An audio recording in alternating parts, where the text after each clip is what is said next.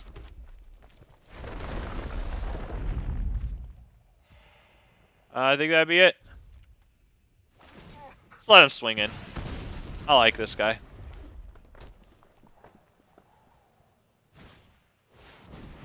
Oh, shit. Okay. Yeah, man. All right. Oh, shit. Lathless. Jesus, dude. All right. Wow. Double Gangster says it does look like X.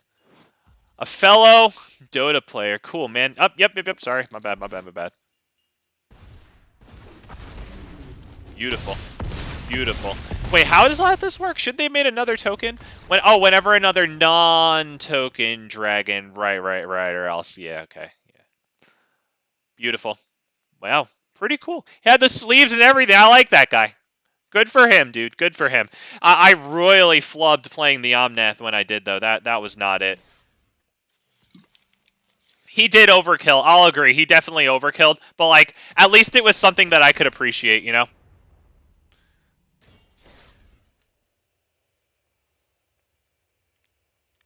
It wasn't the haughty Jhin player who has clearly lethal damage by, like, at least plus 10 damage. You know, still going through all of their draw spells. Which also make them discard. Good God. Wow.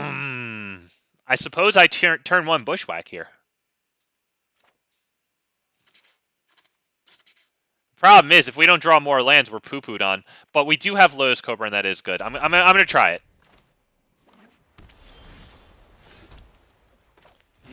We got the land there. That's a beautiful thing. We're probably just gonna go Lotus Cobra and have it pooped on. But I don't know what else to do.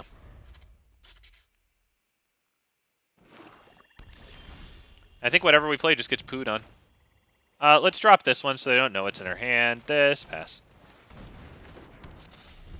Wow, it actually survived to their turn so it can eat sorcery speed removal. Oh, okay. I'll have to read that at another time. Okay. I think we can do a bunch of stuff here, possibly. Let's do a green here, right? And then this. And then do we get down Scute Swarm, I think, also?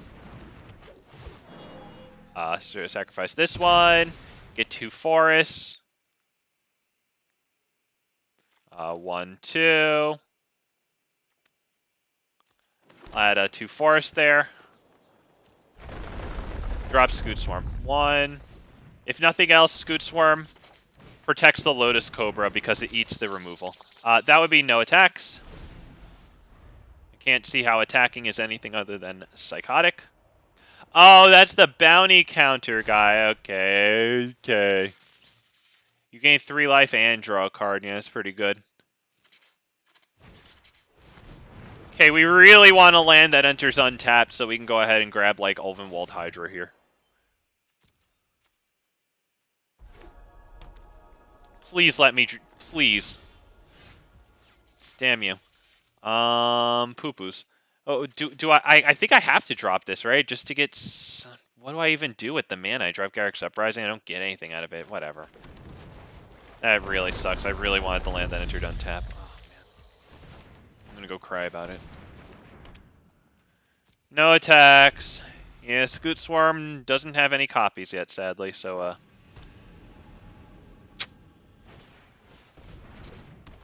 Wow, no kill spell yet. That's wild. That's wild that they haven't gotten a kill spell out yet. I feel like this deck always hits me with the Binding of the Old Gods. You know what? Freaking fine. Fine. That's the land. That gets us the Hydra, which then seeks a land, or gets a land onto the field, right? Yeah, search your library for any land card. That'd be green. So now with 6 lands, we start making actually Scute Swarms here. We're going to get a land that sacrifices upon entry here. Yep, we will get that one. We want one that gets a mountain because we have too much green here. So this one, beautiful, perfect.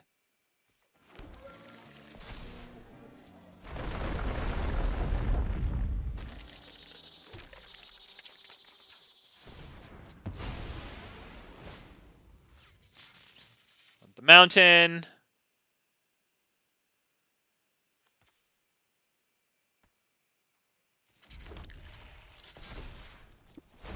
Got a lot of Scute Swarm. Hopefully they don't board wipe, because Scute Swarm's in a pretty good spot right now.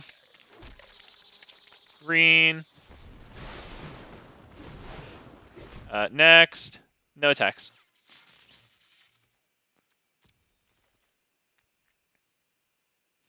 So Multani, we can use it to bring it back from our graveyard, bring lands back to our hand for the sole purpose of landfalling. Okay, well, there they all go. Destroy all non-legendary creatures. Yep, that's pretty good. That's a good one. There you go, that's good.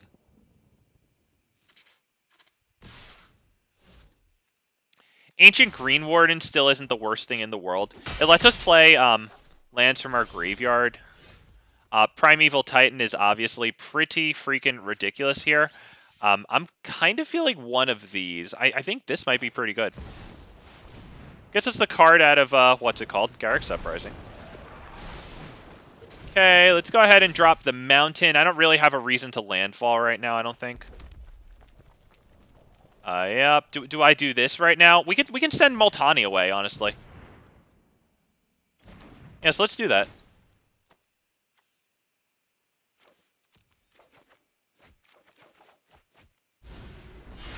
Hey, you know what? We'll take it, because if we can get our commander down safely next turn, we can do commander straight into Terramorphic Expanse and get 2 elementals out of it. Not the worst thing that's ever happened. We have Garruk's Uprising on the field, so it'll draw us a lot of cards.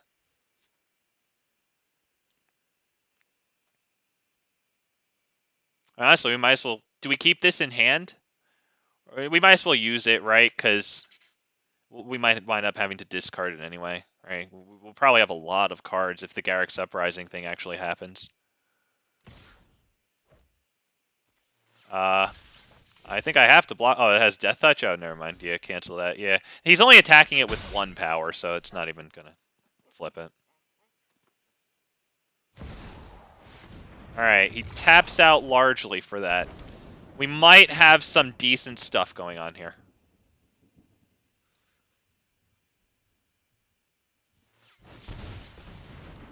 Anchorbloom, fucking god. But we're going to have Garruk's Uprising down for a little while. So why don't we start with Omnath? I think that's the best place to start here. Card. We love cards. Yeah, let's just do the Terramorphic Expanse. Just get it out of the hand.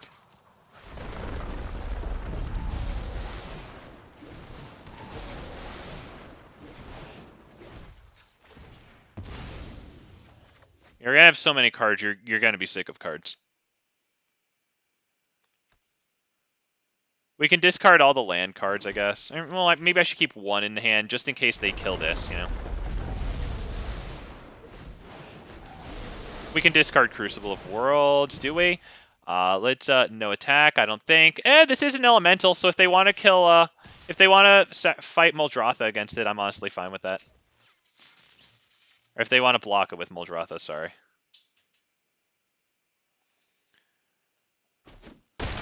Alright, they let us flip.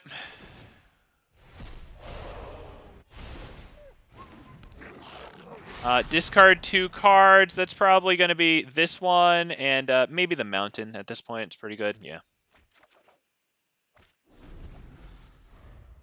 Yep, thank you, Gray. Yeah, thank God. Yep, it has Death Touch.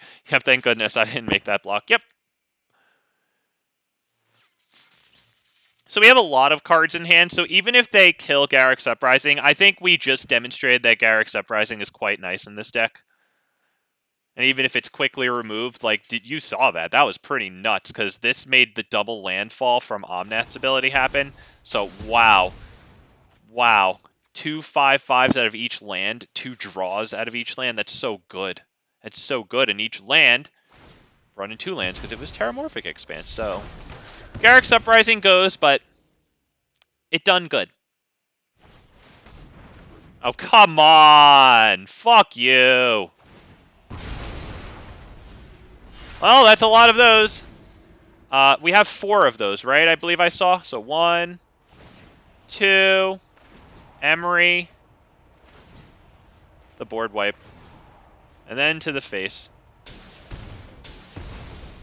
Okay, good. I didn't miss lethal there. You would still be at 2.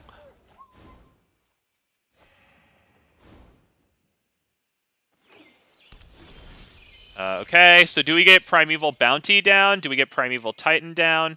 Let me think here. We might want the Primeval Bounty, but we can also kill this with the Titan, right? I think I want this one. Sorry, I think I want it. Let's go ahead and get this down, I think.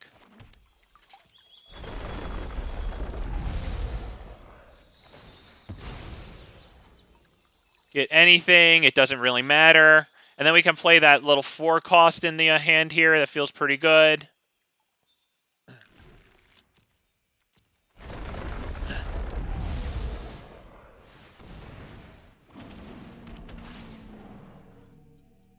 Yep. No, I didn't miss lethal. Sorry, my bad, my bad. I keep thinking, did I miss lethal? Did I make the right move there? Wow, get them both on the battlefield. Take it. We rolled the 20, boys.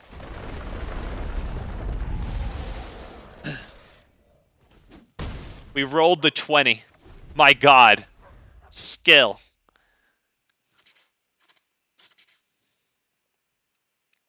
Okay, if he has a board wipe that destroys, we're good. That's annoying, but we have Titan of Industry.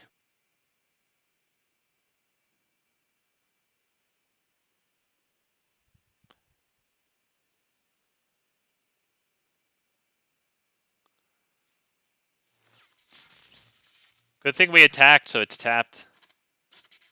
Get our damage in. He can't block with it. He got 3 mana here if he wants to use this for land, or for mana, whatever. Okay, we've given him Big Think. Our Big Think has led to his Big Think, but we like it, because right now he's only got 3 mana. Okay, 4 mana. Alright, alright, alright. Alright. That's good. The one fucking goddamn ring. We can still, at his upkeep, though, hit one of these plays on him. So, I'm alright with that.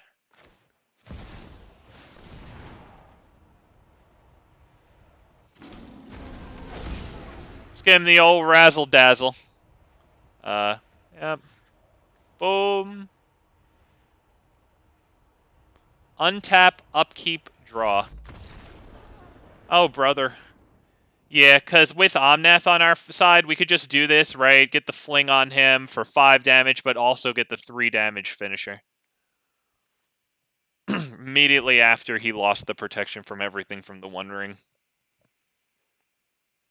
Hey, I'm happy to get a victory, man. Honestly, like, this commander is pretty cool. Like, I promise you, like, I really just thought of some harebrained ideas and like threw this shit together. Point of which is to say it's gonna improve with time. It's gonna improve with experience. I mean, hell, that's kind of what I've been talking about the whole time here. Like, what the hell can I change out, you know?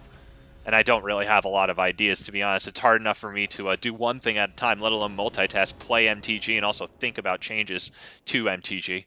Good God. Do I keep this one, you guys? Probably. We have kind of far until we get to this one now, though. I don't know. Maybe this is a pass. I guess. And the Oracle of Muldi gives us the beautiful extra land play. So let's go ahead and do this.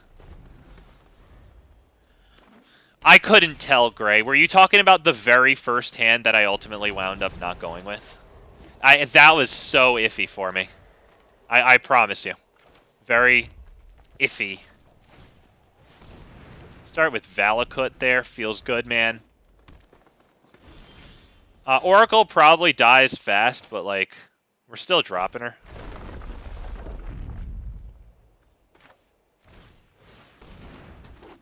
No land off the top. Very sad.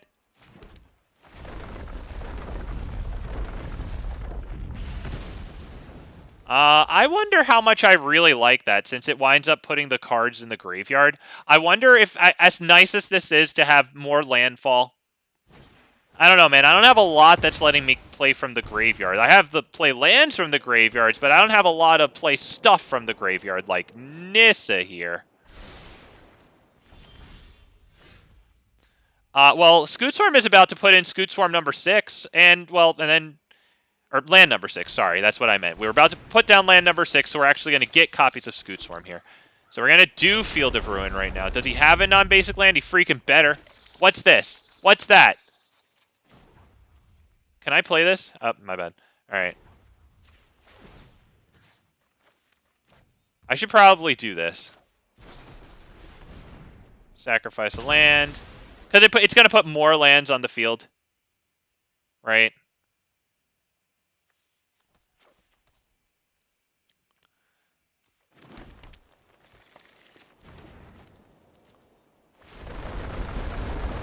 Yeah, I don't know about the exploration.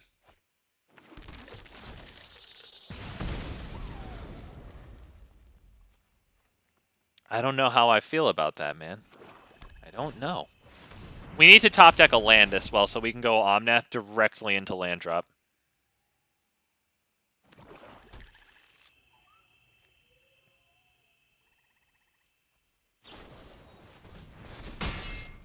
He tail swipes one of them. I like this guy. Beautiful. Oh, I can't do it? Wait. Oh, because I don't have fucking goddamn more than one red. In that case, honestly, I'm going to Field of Ruin him right now, I think. I don't want to drop the mountain and then play Omnath and then not have any Omnathing to do. We get our red. I feel like an idiot because I didn't get more red. And I'll freaking get over it, but... Pisses me off a little bit. And we get 10 more Scute Swarms for our trouble. Might be able to play that. Beautiful. We can't, and it's the Great Henge. Okay.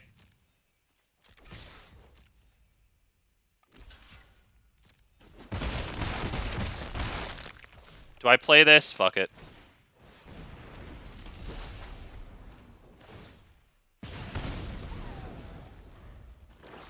What should I put in instead of that Valakut? Should it just be one of the usuals? Guardian Project? Because the Guardian Project works with those that creature that like comes back to our hand, the Grinning Ignus or whatever it's called, right? Obviously the Great Henge does too. Ah, Jesus. Alright, well at least he can't handle the whole Scute Swarm. I'm honestly not super sad about seeing that one go. Beautiful, honestly.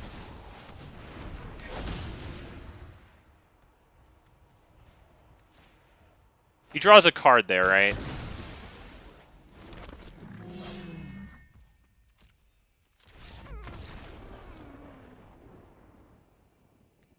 I feel like I've got to take out Valakut.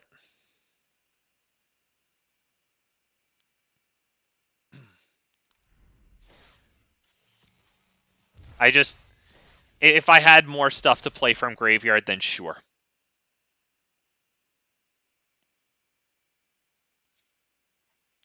It's nice that it puts the lands in the graveyard, but damn it.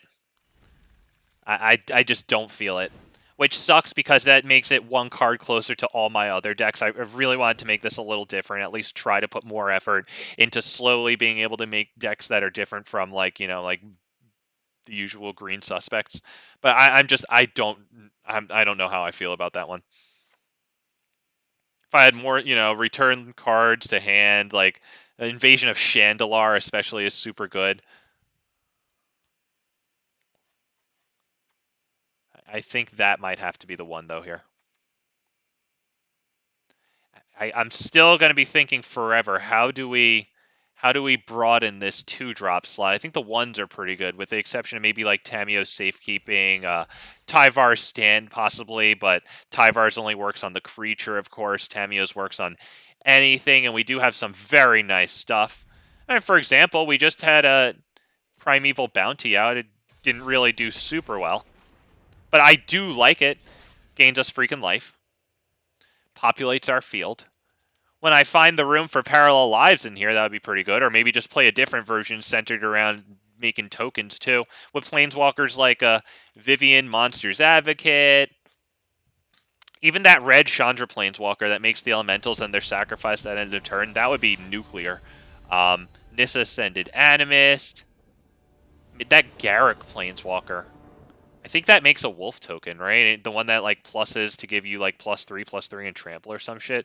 Also, did we like break the game? Like, did I find some secret like number of low drop cards that like the game wants to algorithmically like encourage to be in my hand? Because like I just feel like not just this game, but like a lot of these games, I've just had like a lot of low costing cards where I really don't think I should have. It could just be random chance, but I don't know. I feel like I've been getting like more fortunate than I should be with the low costing cards, considering, you know, those piles aren't the biggest here.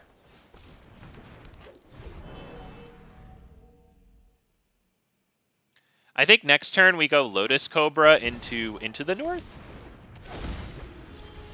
It's either that or Tireless Provisioner. Maybe we go for Tireless Provisioner. They're running green. Maybe we should try for it.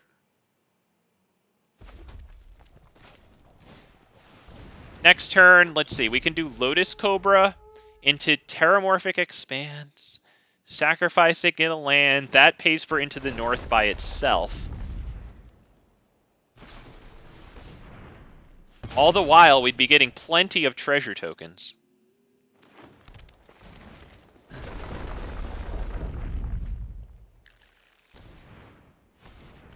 We might want to save this guy for after the commander if we can, because it could put 2 lands right onto the field. And even if it doesn't put them both onto the field, if we can get one onto the field and then the other we can play from our hand, like that's super good.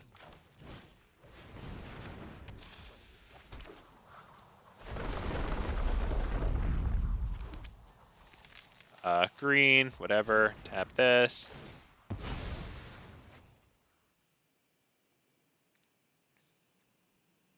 Feeling red. Oh, wait. No, I can get the dual land, right? I can get the dual land. Is there... Oh, no, I don't have the dual land. Fuck it, whatever.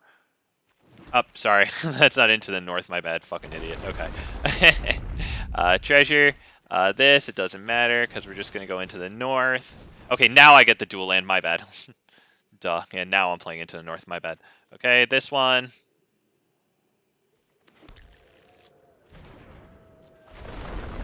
Treasure. Green. Drop this boy. That would be past turn.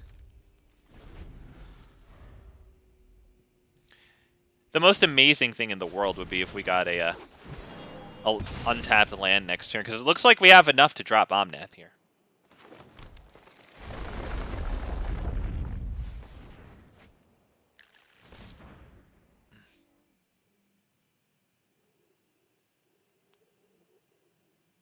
Yeah, if we get the untapped land, that's going to be amazing, because between Lotus Cobra and the treasure token made by this, that'll bring our total up to like 11, right? 1, 2, 3, 4, 5, 6, 7, 8, 9, and then 10, 11. Yeah.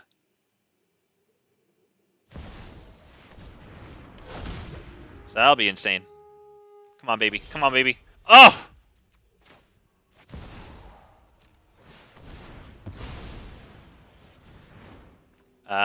Let's get rid of it. Oh, shoot, that was his graveyard. So I looked at this land and I was like, what, is this mine? Yes, I will draw a card, as a matter of fact. Thanks so much. This. Boom.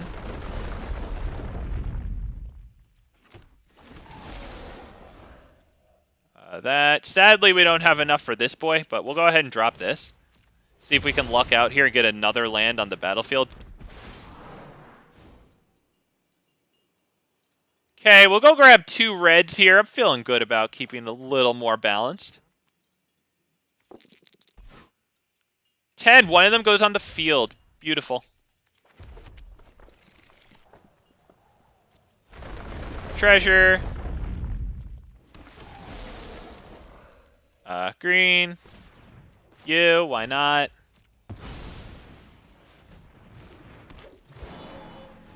That's it.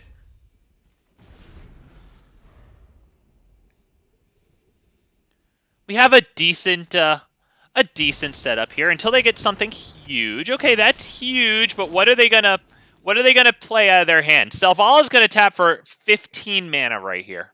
A net gain of 14 after they pay the cost, or the activation cost. Alright, so they have huge Exclamation, that's great, but they didn't have enough in the hand to do too much with it. However, whatever they draw, they'll sure as hell be able to cast. So we hope and pray that they don't get the freaking damn finale of Devastation. He adapted again just for fun. I like this guy.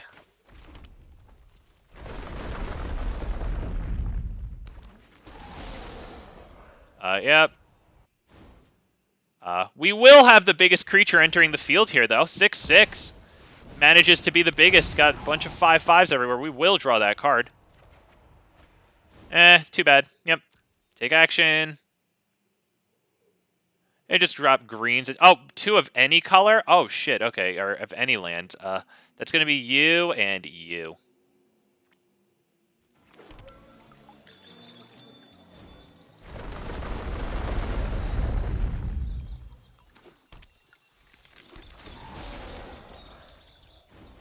Why is it asking me to resolve that?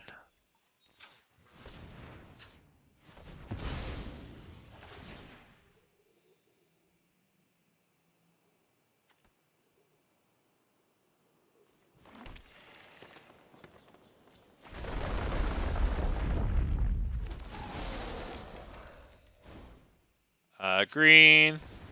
You. At this point, I think I will use the Llanowar Loam Speaker.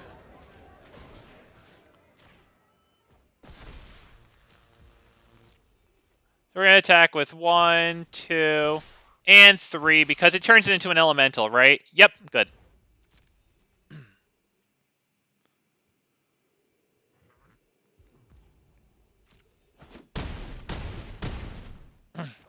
Alright. Is it a land? They're going to be able to cast it, whatever it is. They have the freaking Exclamation. It's a land. Well, it's not good enough, whatever it is. It might as well be one.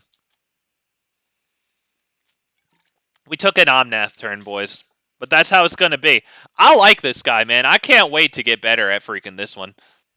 Like, I know that 5-mana draw spell that makes you, like, well, draw, you know, because it exiles the top 5 cards of your library. You can play them until, like, the end of next turn. It also gives you an additional land play, so I know that that belongs in here.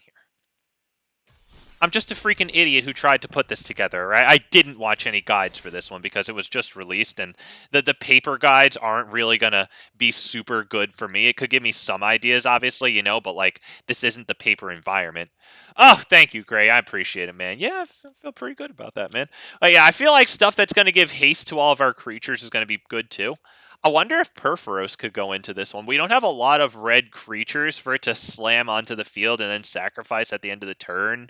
But, like, that could be pretty good and very highly synergistic if we were going to have those cards that let us play from graveyard, things from graveyard, whatever those cards are, or bring cards back from your graveyard. I know there's plenty of that in green. I'm pretty sure Eternal Witness or some, like, you know, Eternal Witness at home exists on this client.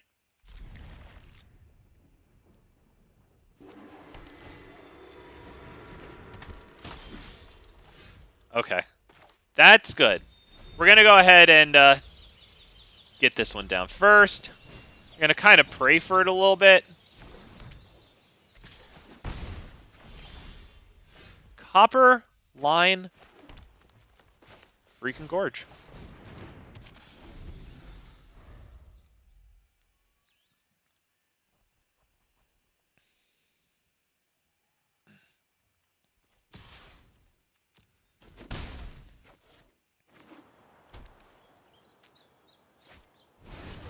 Okay, the One Ring. We're not going to do too much damage to them.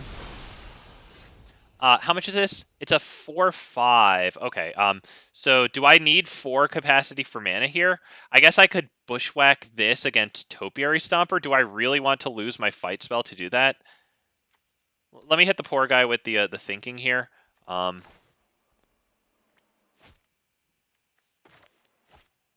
let's just drop this. Green. Topiary Stomper for 1, 2, and this, and then it puts another land onto the field. That gives me 2. I can't do too much with that. Let's drop this guy. Do we drop this guy? Now let's Topiary Stomper. Let's ramp a bit. Thank you for your patience. It's kind of tough. I feel like maybe, okay, should I play this one? Lets me play a land off the top, but I got my land drop already, of course. Do I fight Esper Sentinel? I honestly think I should, because I have the 1 mana to pay, right? To make it so that they don't draw the card.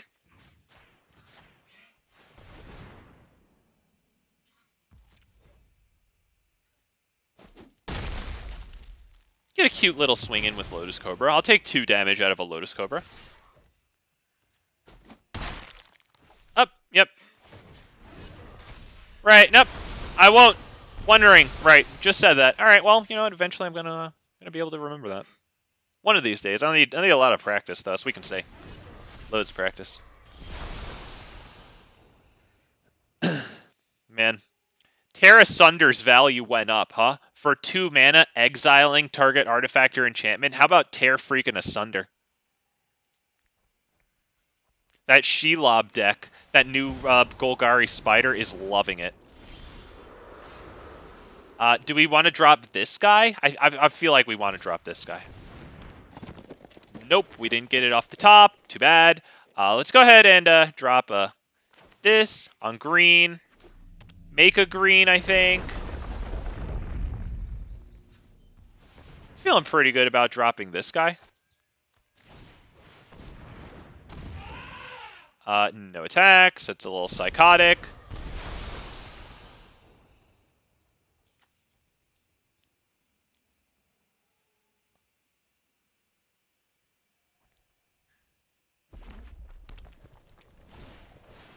So next turn I can pretty much tap out for Omnath. I don't feel super good about that.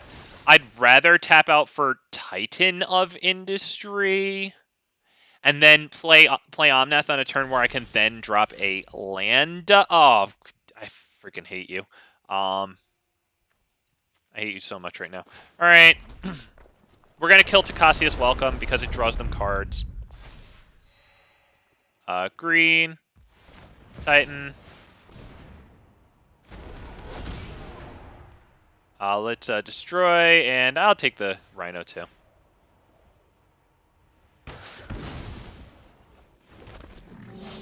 If they block with this, it comes back as a flyer, and it'll also come back as a 3/3. And is that a double striker? Yeah, it is. Do I care about that? Yeah, let's not do it. I don't think it's worth it. It just gives them a better creature. If they attack with it, I'll take the 2 damage, the Combat Thresher we're talking about. That is pretty cool that this thing does that. Very, very good card. I actually like it a lot. Be pretty cool if you played it in a deck that can take counters off of stuff. I know there's that new, like, it's not new, but Sanctuary Warden in Standard, Falco Spara in Standard, those can both take counters off of things you control. I think there's that card with Training that's like, take 2 counters from among creatures you control to, like, destroy an artifact or enchantment. That might be like a 1 or a 2 drop, too.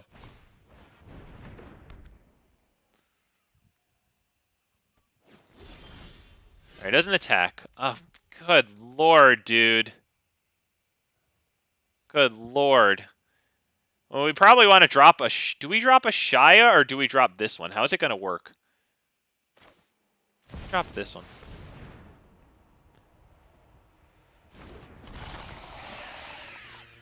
Did I do it wrong there? Should I have dropped a Shia this turn? I just wanted to drop Omnath next turn and then get a big payoff with it. I might have screwed that up, though. Shit, I might have... So, because if I had dropped this... Damn it. Oh, man. Yeah, that was dumb. Okay, because I should have dropped this and then hoped and prayed.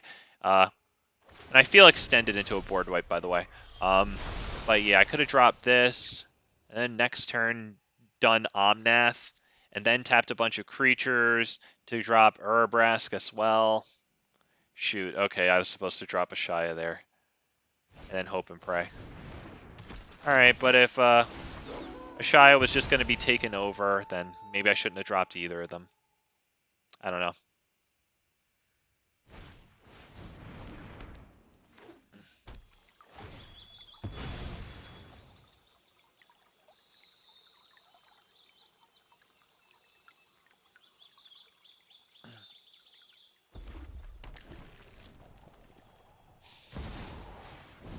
We really want to land off the top of the library, I'll tell you that.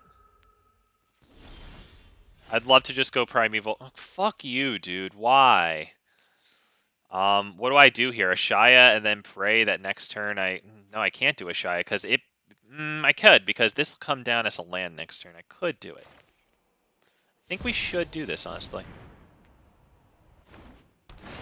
Triggers the landfalls. I'll just add a green. I don't think it matters right now.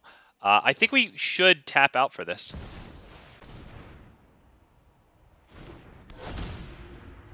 That would be no attacks because Atsushi's just going to block and give them a lot of treasures.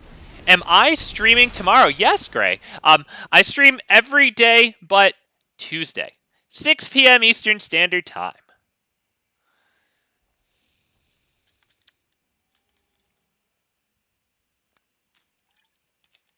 All right, so we kind of got to pray for Ashaya because it gives us the mana to do Omnath and then that Ancient Green Warden. Omnath entering as a land too. Landfall especially there, right? Because this costs 7, and then this costs another freaking 6. So we got to pray for Ashaya here.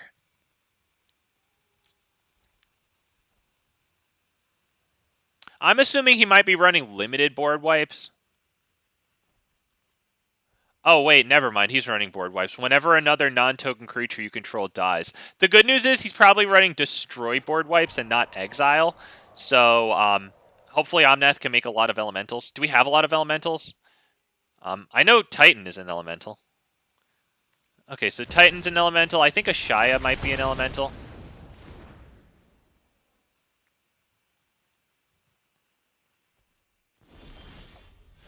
Okay, can I please... Fuck you, dude. That lets me play lands from the graveyard, though. I don't have lands from the freaking graveyard. Good lord. That's miserable. Do I do this? I don't think so, because next turn that's going to tutor for a land. That's miserable.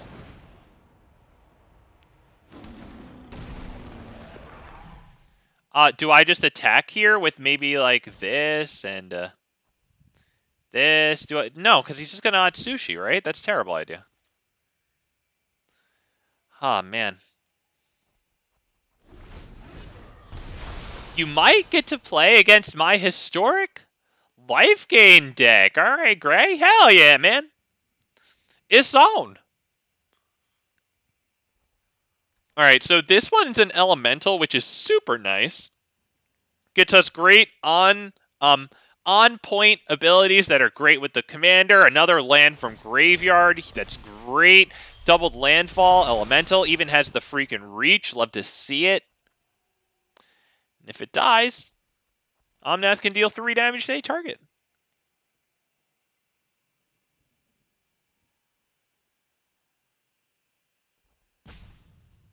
If they wipe the board, it's not the worst thing in the world, because with the 6 mana we have, we can drop this thing. We've really ramped rather weakly this game, though. We have less than them. Less lands than them. That's pretty rough.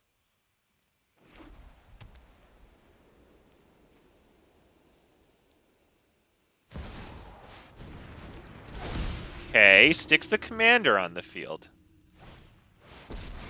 Oh, fucking God. Are we done here now? Help any way I can. Yeah, because now he's going to, like, make us have one thing here.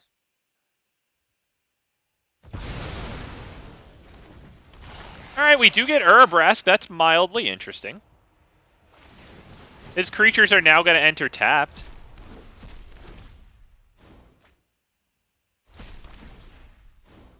Ah, fuck. Yeah, I think we're done here. Let's go to another one. I think we're fucking done, honestly. Yeah, he's just going to regain all of our creatures there. Shit, I thought that was for spirits. My bad. Okay, that's for all of his stuff there. Well, that was pretty well done. Looks like we're in board wipe territory there. Sadly, we just... Wow, dude, yo, that was miserable that we didn't even get one land off the top. Like, we really needed to get a little something. Even if it wasn't ramp, at least some land drops. Dude, that was bad. Because if we had Omnath on the field there, we would have dealt him a bunch of damage as a result of wiping the board, which it looked like he wanted to do. Would have had to exile. I'm not sure if he wanted to exile. You think that was running exiles? I wonder. I wonder. Ah, yeah, that was bad. Oh, man, I have to mulligan this one. Good lord, dude.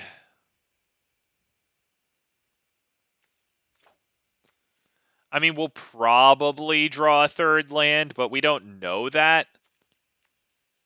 Fuck it. It's against Crux and Kunaros. I don't give a shit. Just let's go. If I don't draw the land, I'm out the door, buddy. We'll get green here.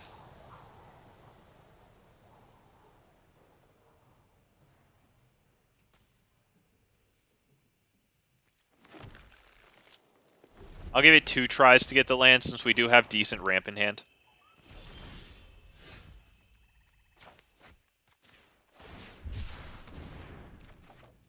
Okay, fuck you. I get it. I get it. Really thought that this would come together well with the land.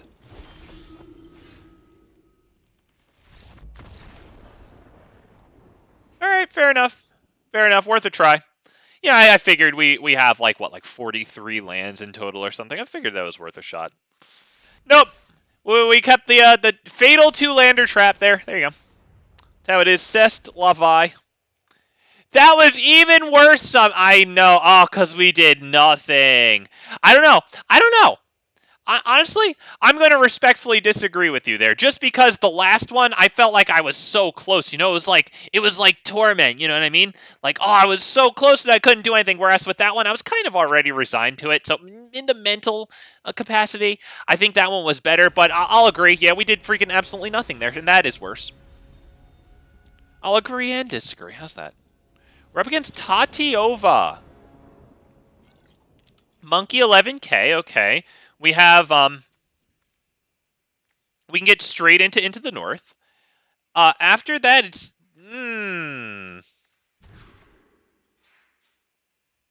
keep it.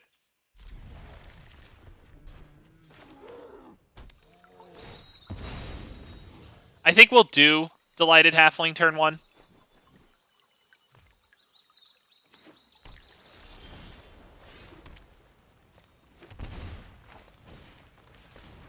Not too bad to have the protection against counters against blue. It might be running some. I'm sure they are. All right, there you go. That's something. That's something.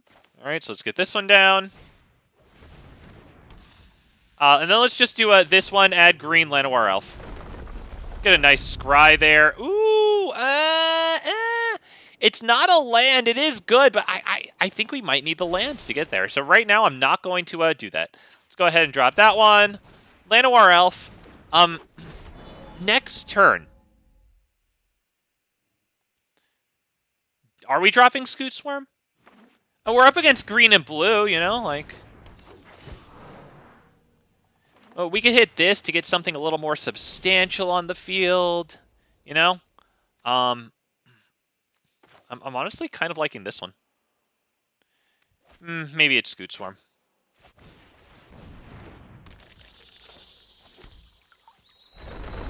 Oh, shit, it should have been this one. My bad. My bad. That was bad. Alright, let's tap it stack. Get a source of green. Yeah, my bad, because that would have been the untapped land next turn. My bad. Yep, that was stupid. Alright.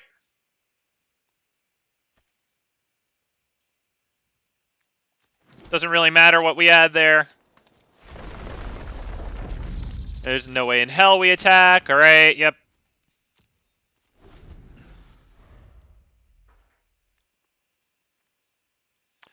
One, two, three, four, five. So next turn, playing Multani. It won't be super huge. We might as well play this guy, honestly. Oracle. Now, there's something interesting. I believe I start with Oracle here. Beautiful.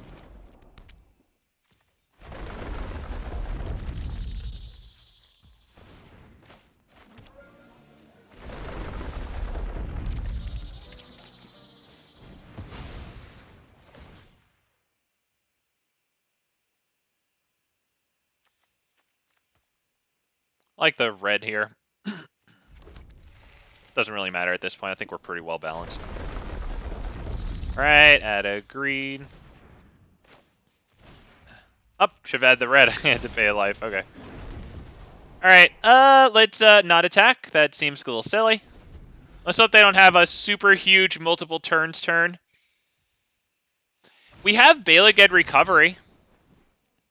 If we get fortunate enough to have a land underneath it for Oracle and Moldiah purposes, we can drop Omnath with a... Wait, 1, 2, 7. We can already drop Omnath and then just get this down anyway. We'll start making real copies of Scute Swarm. We'll attack with this just to exile cards as well. We might wind up doing pretty well here. Let's start with Omnath. Can't be countered because Delighted Halfling. Now we drop this.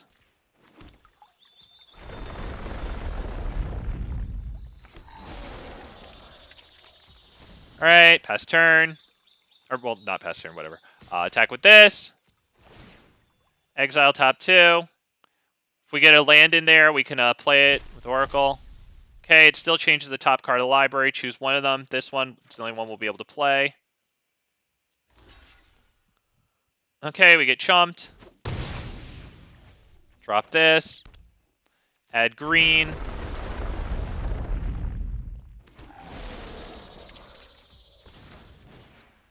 And we got to land on top. Not bad.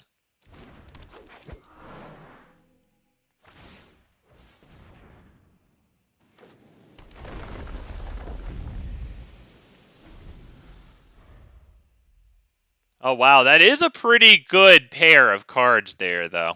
They had the 8 or more lands. Wow, okay. They're going to have a turn.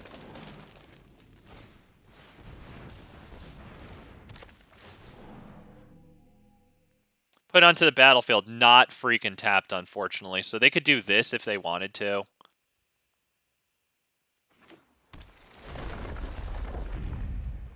They're looking pretty good here.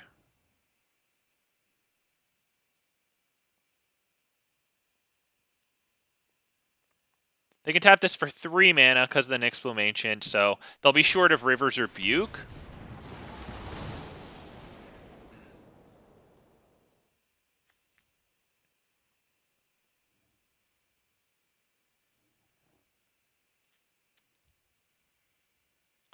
If we get River's Rebuke, that's not good. We have 7 lands. That's not great. I guess we'll have 8 in a moment, but still. Gets us what? Commander, Llanowar Elf? Oh, boy. Alright. Wow. They're looking good now. They're having a turn. Landfall versus... Yes. Wow. Yeah, big landfall on the other side, too. It gets a land down untapped. Evolving freaking Wilds. At least the land enters untapped. Or tapped, sorry. Got the full hand of cards. As a matter of fact, full plus. They got 9 cards now. They'll have to discard to end the turn, most likely. Unless they want to put the mana into that. Azusa, also a pretty good card for this deck. You know, if we wind up like having a lot of cards in hand a lot of times that we can play lands from it. Cards exiled off the top of the library cards like Oracle. That's good too.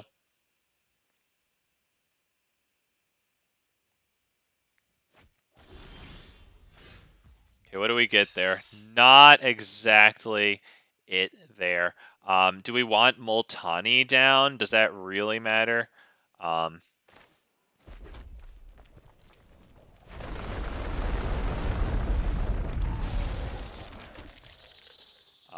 Green. Let's go ahead and I think we'll attack with this one, right? That one, that one, that one. 1,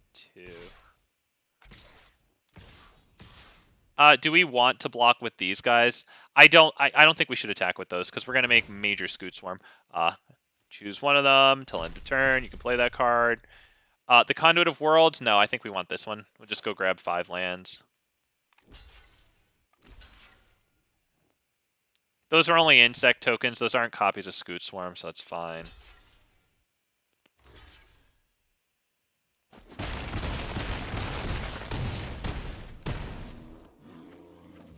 Alright, we get the land off the top.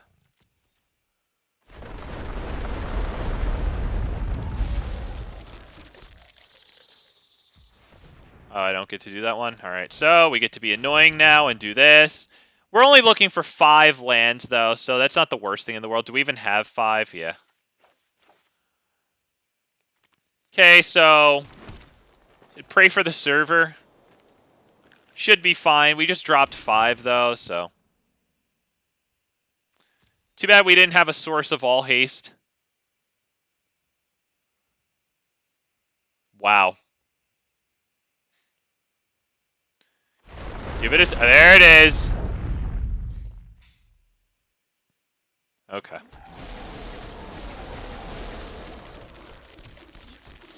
Can I, like, hold up this card to make it go faster? No, that only works with card draws. Okay. Oh, I assume we'll start getting roped. Well, if they don't pop off and just go infinite turns, we should be looking all right. Let's do a 1, 2, 3, 4, 5. Drop Ultani. All right, so they have all the mana in the universe because they have Nyxbloom and lots of land, so they could do a great job here. As long as we took they're in the position where they could dwarf our Omnath turn there. Yeah, they're starting with Time Warp. Liar, so they get to recast Time Warp, take 2 extra turns already. Not gonna lie to you, boys. I think we probably lose here. Like, I honestly think that I should probably just end the game. Right, just because they're going to draw so much here. They're going to do so much. They're just going to take so many infinite turns, you know what I mean? I don't know if they're going to be able to... I don't know if they're going to be able to swing through since we have so many of these. But all they're going to do is draw into... what's it called? Either River's Rebuke or now there's Cyclonic Rift, right? I just feel like even if we have a chance there, like... They already did an extra turn and then flashed it back. I just think, like, in terms of timeliness, like, even if we have a chance there, I think it's going to take forever to get to our chance. And all the while, let's be real, we're probably going to get River's Rebuke or Cyclonic Rift, which is the same thing, except it's the new card that just came out with the overload cost, right? It's like for 2 mana, you like return target non-land permanent to its owner's hand, but overload means that, like, instead of target permanent, it's like all permanents or something like target player controls maybe. So it's just another River's Rebuke at instant speed too. Pretty cool card. Do we take it? I don't know. If we had one of those sacrifice and fetch lands, then I would definitely take that with Crucible in hand. This one, yeah, we could take it. We don't have a payoff for turn 1 Llanowar Elves. It's a mildly interesting there. So yeah, let's play it anyway, because if we top deck the Source of Red, I guess getting this down next turn isn't the worst thing in the world. You know what? Fine. Gives me something to do. Now this will enter tapped because we'll control 2 or more basic lands. This just came out. As a matter of fact, MTG Hillbilly, who comes by here a bunch, got to spoil this card. Pretty sweet. Let's go ahead and drop Brushfire and then attack. Is that it? No, sorry, I don't have the red. My bad. Okay. And maybe just Grinning Ignus, honestly. +2/+2 for each aura and equipment attached to it. Oh, cool! I just got one of these Nahiris. Oh, wow, okay. What does that have? Menace Trample. Okay, yep, alright. And the treasure. Jesus, not bad, not bad. Can they kill the Grinning Ignus? Swords to Plowshares. Okay. Okay.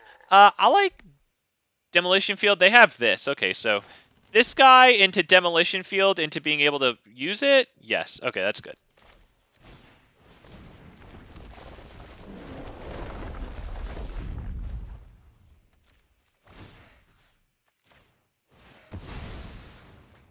We'll get the red course.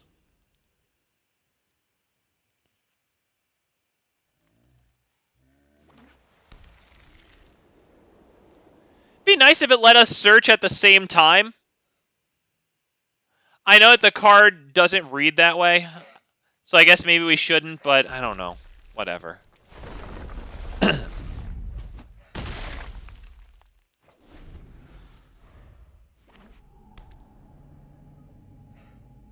If we can get the land that enters untapped, Multani's a decent play next turn. It'll enter as a 5/5 with the 5th land down. We'll draw a card. That'll be nice.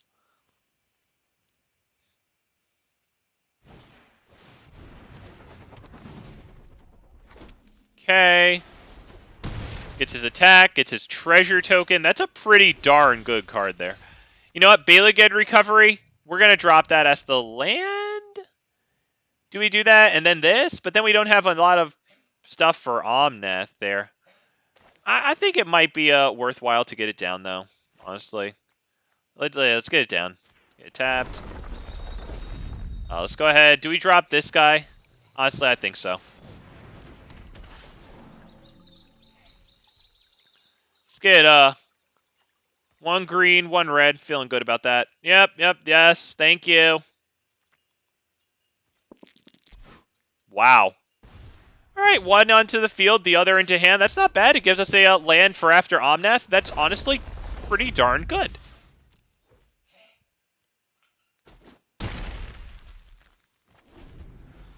As long as they don't give everything like double strike next turn, we're pretty good.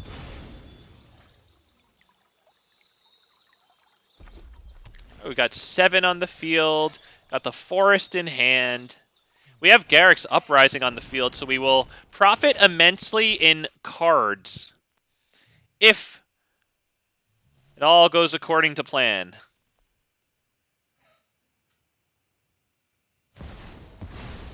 All right, they tapped out.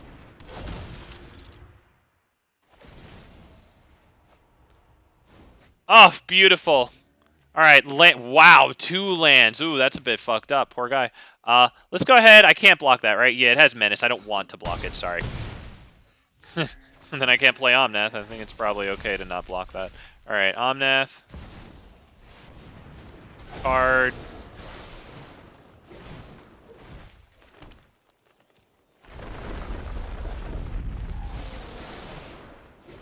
Oh, Urabrask. Shit. All right, no attack. This thing has 3 toughness, so it can get pinged by Omnath.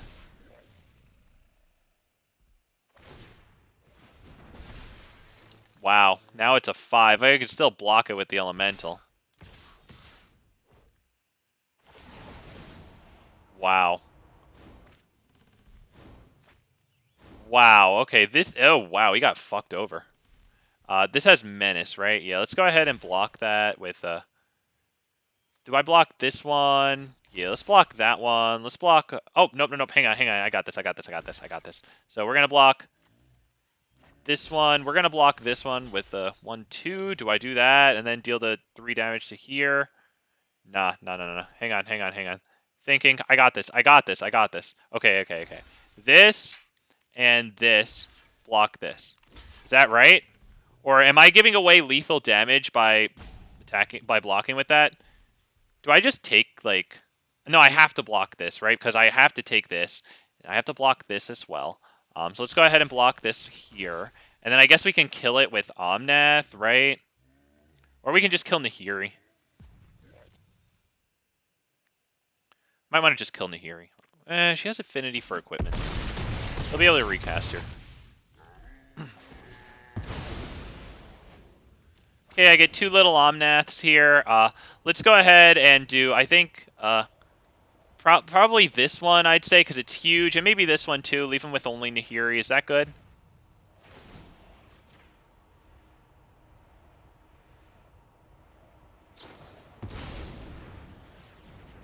Alright, their creatures phase out. We're going to do all right this coming turn, though, because we have this into Urabrask. Then if you control a creature with power 4 or greater, instead search your library for up to 3 basic lands. I think we might have this one, boys. I think we might have this one. 1, 2, 3.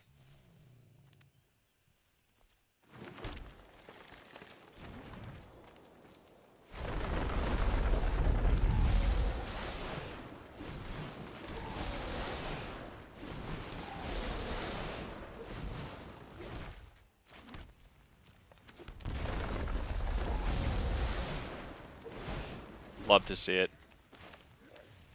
I mean, do we drop this as well? Is that gonna work in our? No, we can't. We have to do. We would have had to have like Lotus Cobra on the field already. If I had started that with Lotus Cobra, maybe we could have gotten more.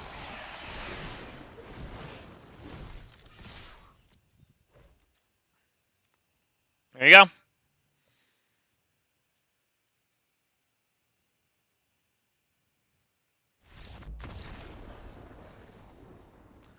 Whew, not bad. Okay, so that's exactly the play that I envisioned with these guys who come in and just give haste automatically, right? Like so, like this Perforos, the Tuktuk Rubblefort, Johnny.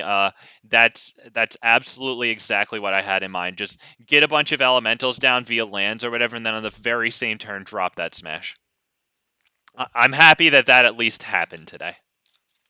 And yes, that was quite satisfying, especially with Garruk's Uprising out. That Garruk's Uprising, that might be the best card in this deck. At least in the direction like we're taking it, which I guess is pretty much the direction you should be taking it, right? It gives those tokens trample, so they can't just be like chumped, right? It draws you freaking cards off of your landfall, so you can keep drawing more things to landfall. It's pretty freaking awesome, not even gonna lie. Right? Yeah, that's a great effect. I felt pretty good about that. We're up against Scumbag X. I like his name.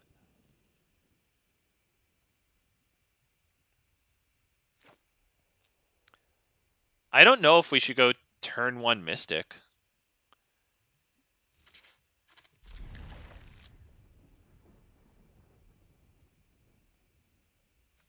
Might go turn 1 Abandon. Turn 2 Mystic plus the Overlook thing. I mean, we got Crucible plus this, which can ramp us fairly nicely. We don't have any landfall until our commander, though. Which is a little poo-poo. Yeah, we might need the lands, but that does help us with mana. So, I think it might be worth it to have. I wouldn't have it in the deck if it wasn't an elemental, though, because it doesn't put lands on the field. But, you know, alas, it's an elemental. And, I mean, since it is coming back to our hand and getting played again, like, it triggers the card draw enchantments or the Great Henge, you know. Hang on, let's do a Mystic into this guy. Search for a, does it matter? Let's just get green.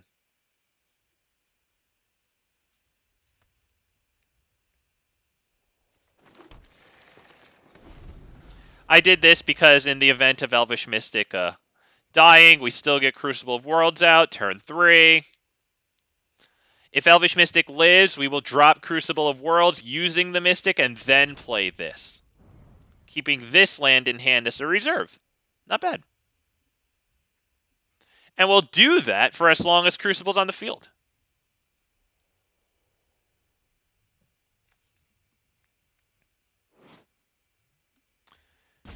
I'm wondering about this card. The thing is, it is an elemental.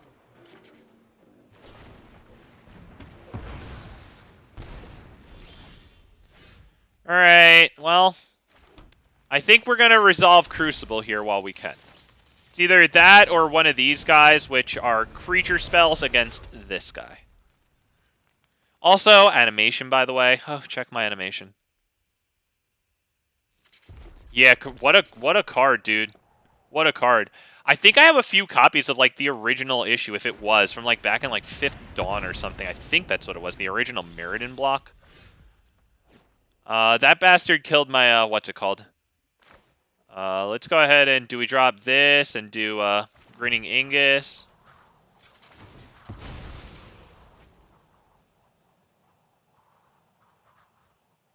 I'm making a deck list For Gitrog, freaking monster. Beautiful, dude. They love it. Nope, sorry. This, it adds more mana next turn. And Crucible is absolutely. Absolutely. Does Titania go in that deck, Gray? How much mill goes in that deck? Right? Doesn't the Gitrog monster draw you a card whenever a land goes into your graveyard, just like from anywhere? Right, so I'd imagine things like that Ren and 7, whatever it's called, it costs 5, right? I'd imagine that could be good in that. All right. Okay, let's return this to hand. Get a bunch of mana going on. Let's drop this one. I'm feeling pretty good about that.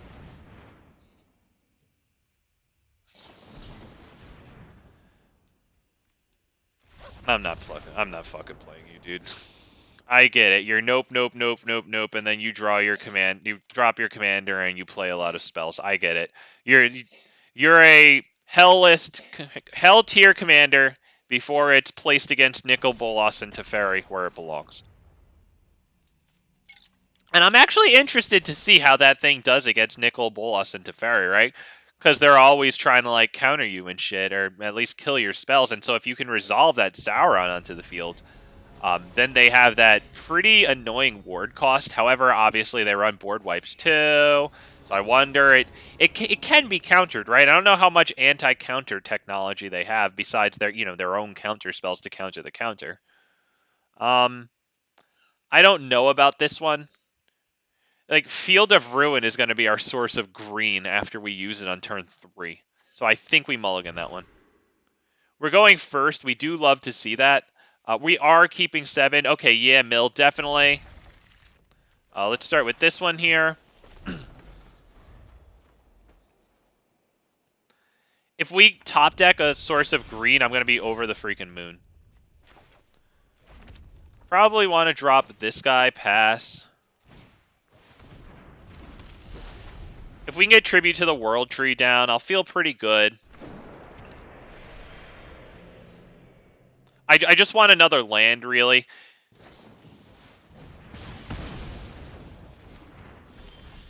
You know what? Fine, we take that all day. Next turn, we can drop this and go grab a green and then drop Tribute to the World Tree. And then, to be perfectly honest, not have too much after that.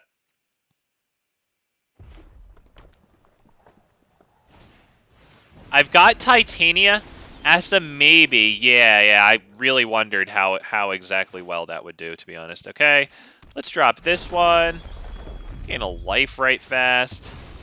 Get that third green. Tribute to the World Tree. Feels pretty good. And then, honestly, next turn, Kazandu Mammoth enters as a 3/3. I called it a Mammoth. I think it's called Mammoth, whatever. But it draws us a card at a Tribute to the World Tree, so I think that this, as a creature, is a pretty good call there.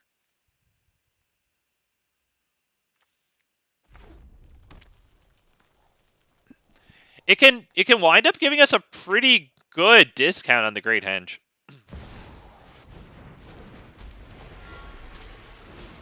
If we get a land that taps and sacrifices at instant speed to go find another land, we could protect it from red burn spells with its landfall ability. Looks like they have something to do in hand there. They had to manually pass that turn. Alright, so let's start with this one. Whenever land, yep, that one.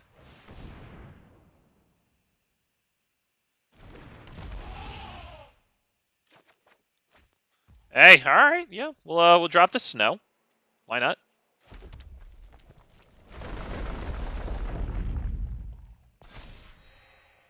Alright.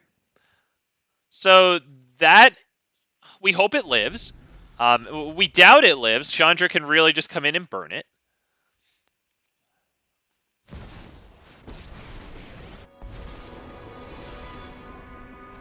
We can also get this Nissa down, bring it at 5, plus it to 6. It'd probably take damage from Goldspan Dragon, possibly even a burn spell. It might not survive the turn, to be perfectly honest. I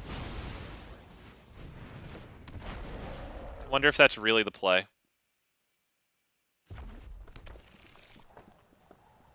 surprised they didn't kill the Mammoth.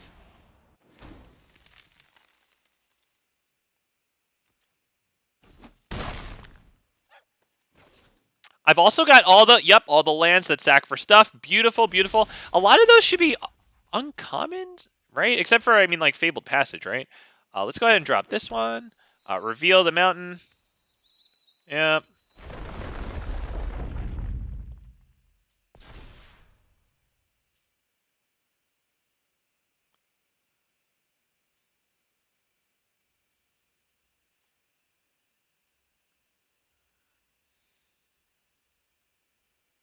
Is everything okay? So should I be dropping Nissa here? Should I drop Nissa here? 1, 2, 3, 4, and then drop this, and then only have 4 mana? Should I just do this? Or maybe I do this and then drop this, right? And then drop the Great Henge. I think that's probably the way to do it, right? 1, 2, and then 3 right here, right? I guess that's pretty good. And then do this, right? Additional. Do we want the additional land now, or do we want to wait till after Omnath? Nah, let's wait till after Omnath. Screw it. Let's do this. We're really gonna have to hope and pray that that doesn't get destroy target artifact did. Let's go ahead and do this, but not actually play the land. Let's attack.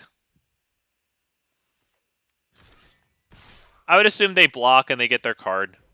There's no reason not to, I don't think, right?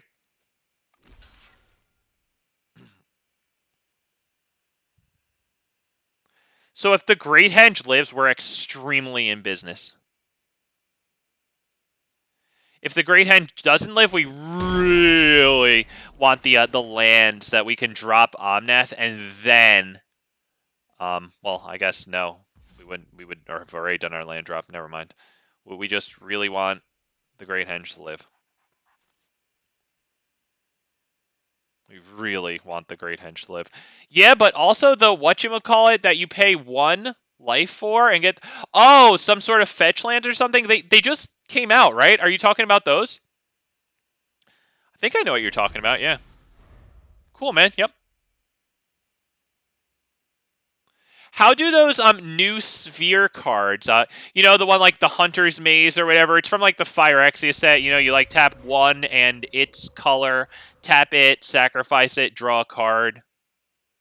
Because that would get you 2 cards, right? Essentially tapping like 3 for it. But still. Alright, can I please keep my Great Henge? Just don't kill me and let me keep my Great Henge. How much land treasure do you have? 1, 2, 3, 4. So he'll have the capacity for like 6 mana. After a... Okay, well, whatever. Double treasure token value. Okay. So he's got 3 right now. He could have 5 after this. Come on, baby. Come on. Great Henge. Great Henge. We have so much card draw if we can get it here.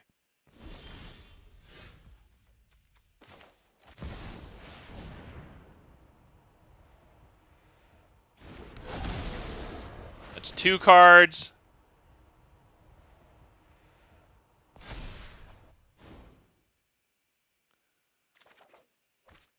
Wow. We don't need the mana for anything right now, so let's just drop this one. Get another card at a tribute.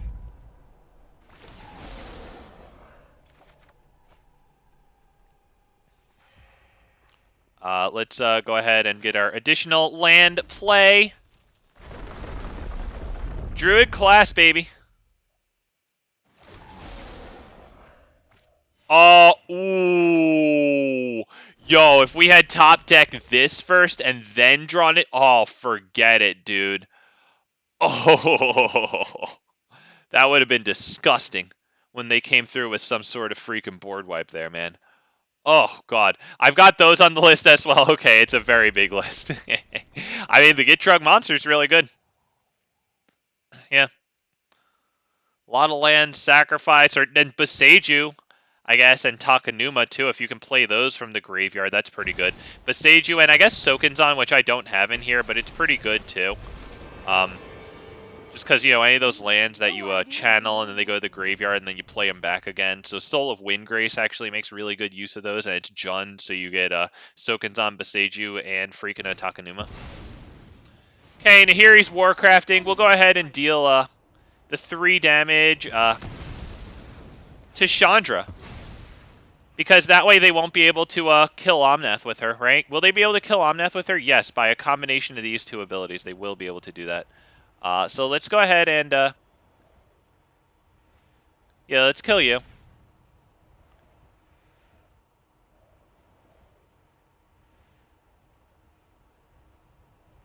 And where's that copied Nahiri's Warcrafting going?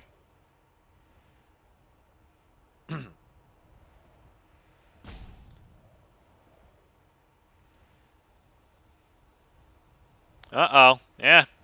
Oh, we're pressuring your Planeswalker, baby. Now it can't -X for nearly as much. You're doing fine. Relax. Yeah, I love Tribute to the World Tree and Garruk's Uprising in here, Ray, just because they draw us cards off of these freaking tokens. Inferno, buddy.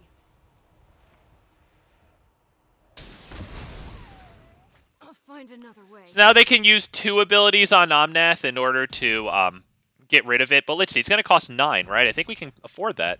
1, 2, 3, 4, 5, 6, 7, 8, 9, 10.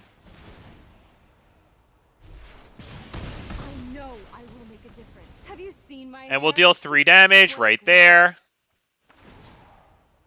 Oh, wow. The Revenge of the Omnath here, dude. He bites back. Oof, I think they should have killed Omnath first. It's a new commander. First day. They overlooked how to deal with it effectively. I make the boneheaded plays all the time. Today's my lucky day. I'm not talking shit. Okay, this has a -7 emblem, so we need to be aware of that. So honestly, Nissa is going to be fairly good this turn. We could also do the Kazawl's Fury. Let me see. Let me get the thinking here, because I need to kill this before they do that shit with it, right? Because we're gonna lose really fast to that shit. Right? Because they could just -7 it and then immediately recast it. That's an issue. That's a big issue.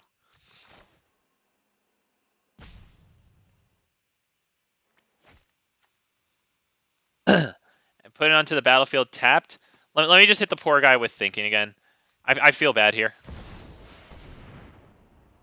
Okay, we'll get the Elvenwald Hydra down by dropping the Forest. Because it has... Doesn't it have reach? Yeah, so it does fuck that one over. So untap a land. Just whatever. We need to pressure Chandra here. Be wary of the ground you walk on. Can't let them get that emblem off. Feel my pain. Perfect. Fine. Perfect. Beautiful. Wonderful. And we get the nice reach blocker down. It's huge, so hopefully they can't burn it super effectively, right? Even a doubled minus ability. Oh, that's -3. Okay, good. Then they can't use it twice. Perfect. Search our library for any land card. We don't really need anything too great right here, right? I like this one, honestly. Anything that enters tapped, right? Let's go ahead and pass the turn there. Because next turn, we can have Psychotic Tribute to the World Tree draws with Omnath, right? With both of these lands being able to be played thanks to a Druid Class level 2. We have the Reach block on Goldspan Dragon. They get some nice card advantage out of that, though, to be honest. Okay, Anger of the Gods. That's a start. It doesn't damage Planeswalkers. Oh, this is gonna hurt. That's not going to do enough. Yep, they can kill that. Yep, that's good. That's good. Kills one of our lands. Today's my lucky How much do we have? 1, 2, 3, 4, 5, 6, 7, 8, 9, 10, 11, and then... Okay, so we're going to be good to cast this, the commander, for 9. And then maybe not this afterwards. But we can also just straight minus Nissa, which I'm perfectly fine with.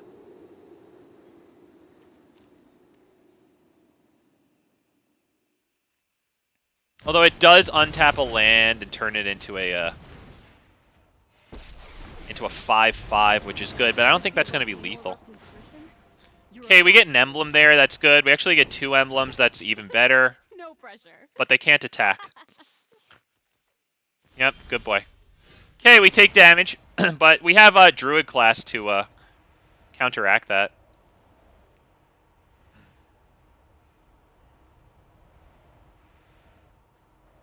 All right.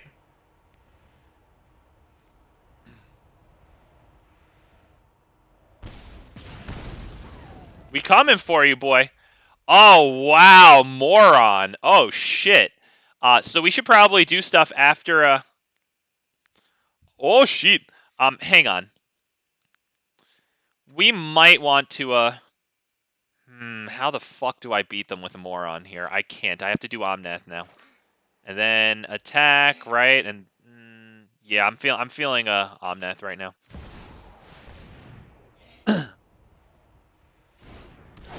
All right, let's get the cards. Let's see what we can do here. Let's go ahead. Do we want to minus her now, or do we want to plus her to give us more to attack their planeswalkers? Because that's not the worst idea in the world right now. Let me hit the poor guy with the thinking here. Let's go Terramorphic Expanse. Let's start with that one. Let's see what exactly we draw to tribute. All right, let's go ahead and sacrifice it.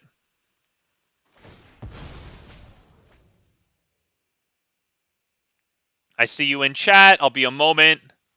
I don't want to screw this up. I screw up enough. I really do. Okay, give me my cards, god damn it.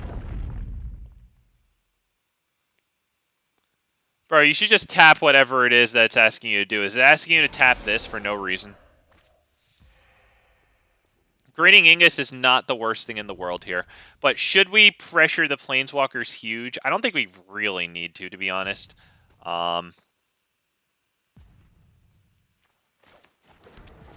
go with this one.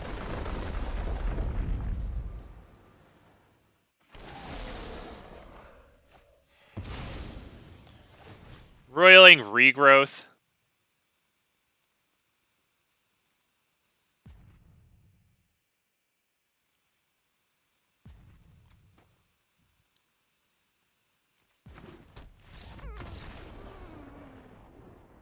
Okay. Well, there you go. Yeah, we had some pretty obscene value, and as always, as almost always, the person with a lot of cards in hand beat the person who's essentially top decking at that point. All right. I basically looked up everything that has any bit of synergy, okay, with Gitrog. So I'm gonna have to oh, okay, yeah, I ran into that problem at the beginning of this stream. I had to wind up making cuts. That's the hardest. It's so easy to put in things, so hard to take them out. I'm gonna have to trim the list down a bit before I actually, yep. Kind of funny that I started looking at that just a few days before you played your lands deck. Man, well, there's some good-ass stuff here. Those cards that have you sacrificing lands and then putting lands onto the battlefield, that's huge. Because Gitrog, you're probably running some landfall stuff. I don't know if you are, to be perfectly honest. I've watched a few Gitrog monster videos. I haven't actually played it on my own yet.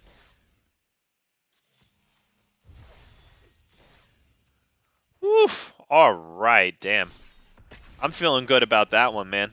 Yo, Tribute to the World Tree and Garruk's Uprising are freaking nuts in this deck. Drawing you cards off of your Omnath landfall ability. Like, dude, that's cool. We'll give Jew here. Bit anti-Semitic, don't you think? But we'll give Jew here the hello. What's good, man? Trailblazer. Oh, we out here working on our Omnath decks, man. I like this guy. Drop the GRUUL Guildgate. It's in here because we have Circuitous Route, which allows us to get either 2 basic lands or gate cards, which is, like, phenomenal.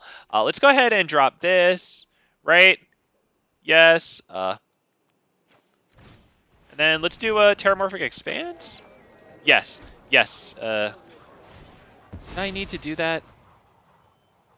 Was Cinderglade better there and holding the landfall thing? Not a good play. I don't know. Let's just grab green. Pass turn.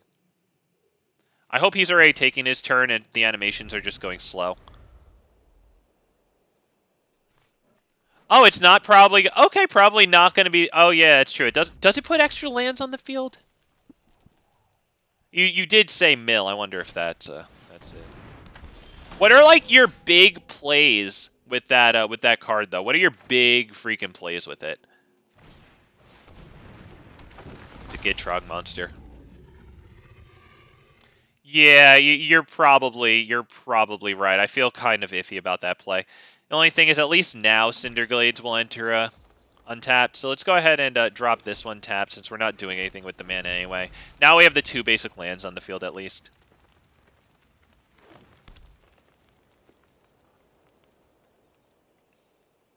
Since we have Nissa, if we can -6 it, that might not be the worst thing in the world.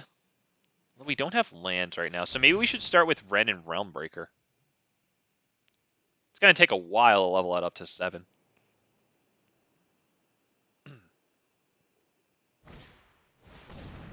Garrick's Uprising. Oh, cosmetic style, by the way. Okay. You know what? Now I'm kind of liking Tribute. Is Tribute it right now, though? Is Tribute it, or is it Ren and Realmbreaker?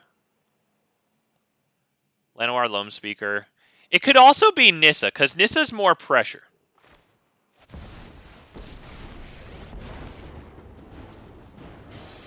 Seek shelter in my stewardship. Untap this.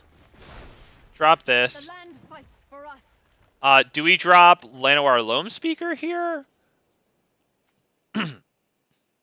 I think we might want to pass the turn on that one. It's debatable. This is not as good of a blocker. This destroys, if they want to double attack in at Nissa to prevent it from -6ing next turn, which I don't think I'm going to do since I don't have lands in hand. But yeah, Llanowar Loamspeaker with 1 power wouldn't kill either of them. Well, I guess it would kill this. Wouldn't kill this, though. You get that 2 damage in. But we'd still also kill the Elvish Mystic if they tried to get one of those creatures in at this. I don't know. This obviously puts more mana on the field also.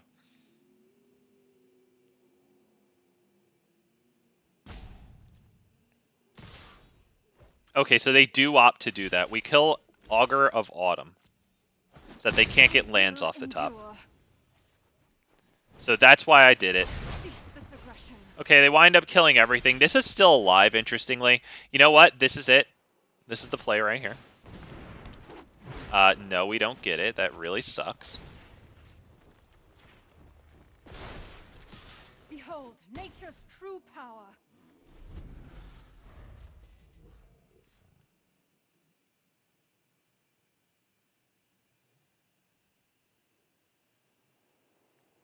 So what's it going to be, man? Tribute to the World Tree into Llanowar Loamspeaker. That's not super good, but it gets tribute down. Shit, they get their own fucking Nissa. I'll just let Nissa die. I need to keep the Oracle. So that has Trample too, so.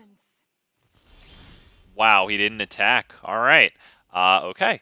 Well, let's start with this one. You'll love to see it. I don't have any landfalls to take advantage of, right? Just making sure. Okay. Tribute into both of these, honestly. We could do that. Right, I'm feeling pretty good about that, right? Into this guy. Into this, plus untap target land, this. I think we will attack here. The land shall conquer you. Right, because I don't want them to be able to get that whenever a land enters draw. And I didn't want to sacrifice Oracle to that. It's just like, Oracle's kind of my ticket to being able to do this stuff too. He's not going super nuts right now, but that is a very big advantage for him. So very nicely done there. Gets a nice scry too. Scries it to the bottom and then draws a card. That's beautiful. He gets through 2 cards there.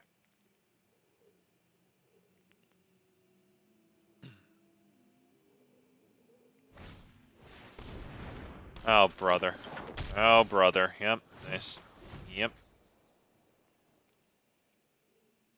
Omnath, yes, with Nissa versus... Oh, no! Does he have the creature? He does have the creature. Tribute to the World Tree gone. Oh, brother. Well, we do get that. That's big good. Now I guess we can do Into the North. I can't draw that, right? Yeah. So let's Into the North. Let's try to get the Library Shuffle and a land off the top again. That'd be quite nice. Let's go ahead and do that. Filter a nice, or thin a nice, sorry. That out of there. Oh, beautiful, beautiful, beautiful, beautiful. That's actually so good. That goes away, I think? That could be good, though. That could be good, though. I might want to keep that, honestly.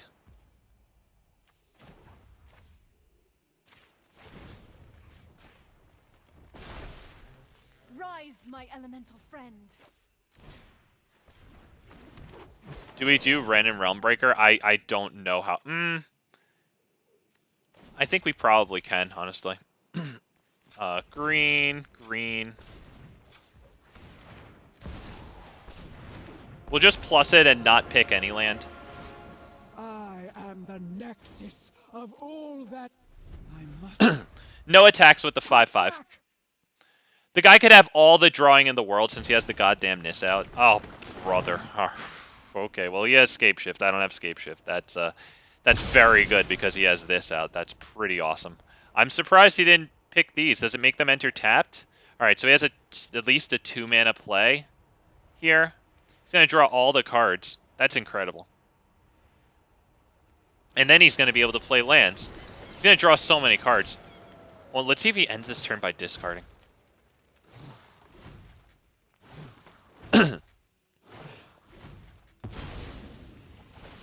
Wow. Christ almighty. He's doing pretty well. We are slated to, the turn after this coming one, play this with Omnath on the field, which is pretty good. It'll be Scape Shift at home, essentially.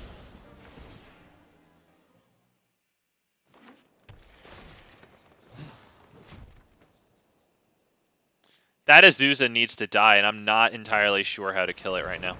They can play lands from the goddamn graveyard. Okay, he's doing it, man.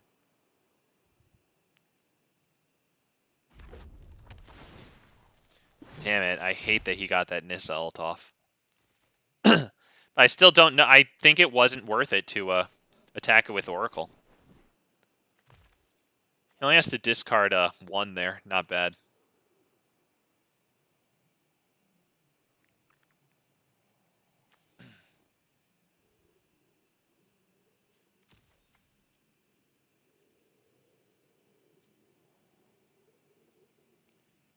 If we need to, we can -3 Nissa, bring back like Terramorphic Expanse so that we can get 2 triggers out of Omnath's Landfall. Okay, so let's drop this. Drop that handsome fellow. Drop this one first. Oh, beautiful. Let's go ahead and plus this. Let's, yeah, we can do this. We can do this, yeah. Let's untap a land. Stand with us. Yeah, what board states, huh? Let's attack 1. Oh, nope, not you, sorry. And you.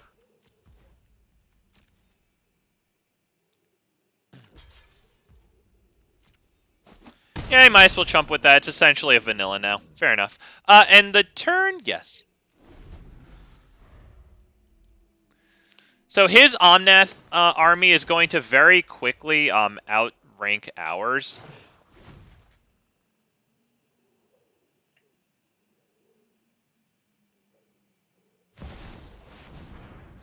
Yeah, because he could just play from the graveyard. As a matter of fact, if he just plays, where is it? Yeah, Riveteer's Overlook over and over again from the graveyard. He's going to have so many Omnath things, and he's going to draw all the cards with his Garruk's Uprising. So honestly, I think this guy is slated out to win just because of the Azusa there and the graveyard thing. So I think he's got this. Let me hit Shift and Enter. Did it not work? Let me try it again. Okay, you could just pass. There you go. All right, good.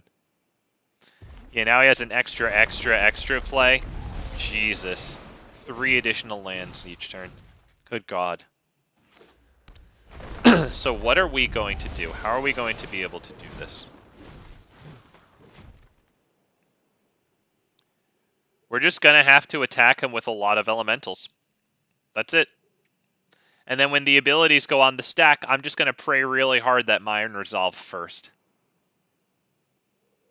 I don't know what else to do. Have to be able to attack him with, let's see, 3 damage per dead elemental. I have to be able to attack him with 6 elementals. So 1, 2, 3, 4, 5, 6. Let's see if we can do it.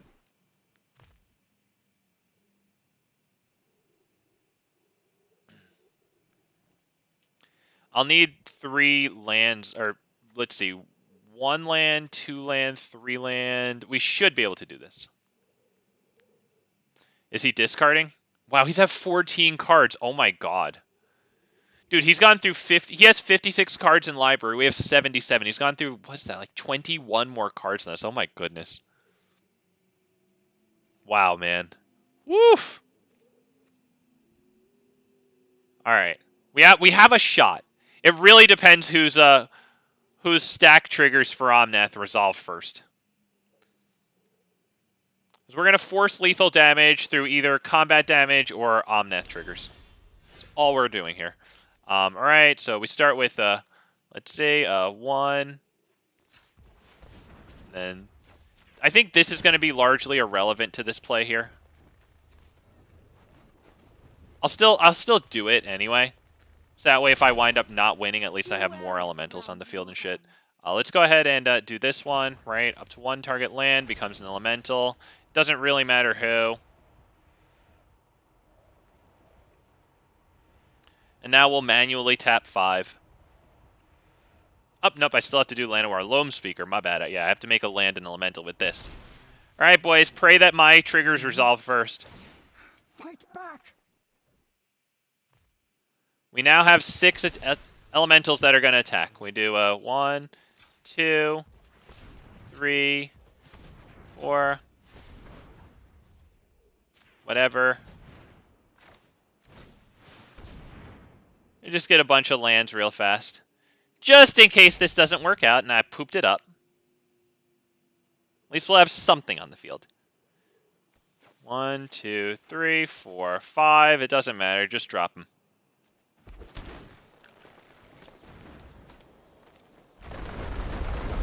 I'm going to make sure we do very well this turn, just in case. We'll also put this on the field. He's doing very well. I would say he's doing better than us. So if we win, then we got very fortunate here. Someone probably already knows exactly how the triggers are going to resolve. I hope his don't resolve first.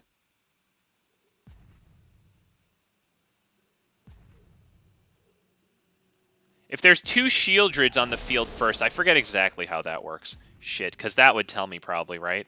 Let's go ahead and attack with all of them. Yeah, let's attack with all of them. Even the Elvish Mystic? Why the hell not?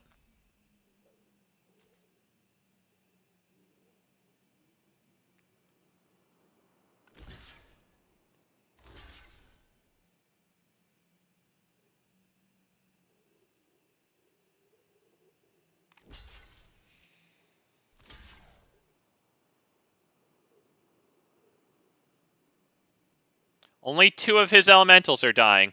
If he's not even going to deal me lethal damage with the 3 damage ping, so I think we got this either way. I don't think it matters who's resolved first, although I want to know for the future, because if we were both at, possibly lethal damage via Omnath death trigger thing, yeah, I'd like to know who's resolved first, so let's see. I think that's it, bud. I think I got you there. Unless you have Heroic Intervention. I think we're good here.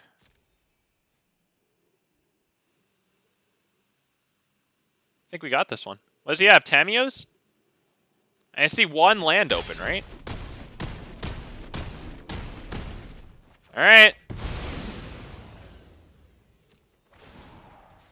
We don't have lethal here, right? That was only 4 of them, right? That was only 4. So should we just kill all of his board here? I think we just kill the board, right? That was only 4 of them.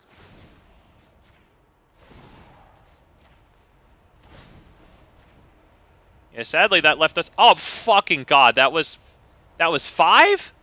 I read fucking 4! Oh, no, those are his. Okay, thank God, thank God. Alright, I was like, shit, I didn't just miss lethal that stupidly, right? It's happened before. Alright, he only has 1 mana open, though, so he's not going to protect everything.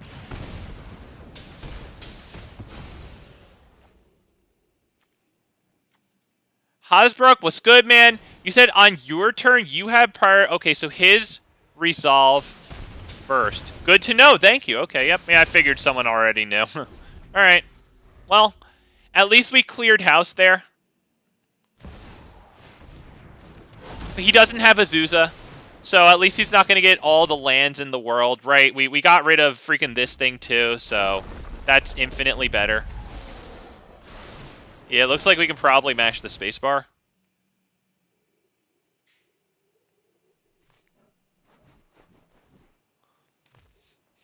I think that might be it, right? What's he got? 1 Arcane Signet plus 5 lands there. No extra land plays as of this moment. If he does get extra land plays down, though, and he winds up getting more elementals, that's going to be pretty good. But we can still attack with, like 7, 8 things. So hopefully we can kill him before the combat damage there. He gets 1 extra land on the field. We're still swinging in with, let's see, we have 7 5/5s here. We're still swinging in with 4 of them for 20 damage. Plus this, so I guess like 23 damage.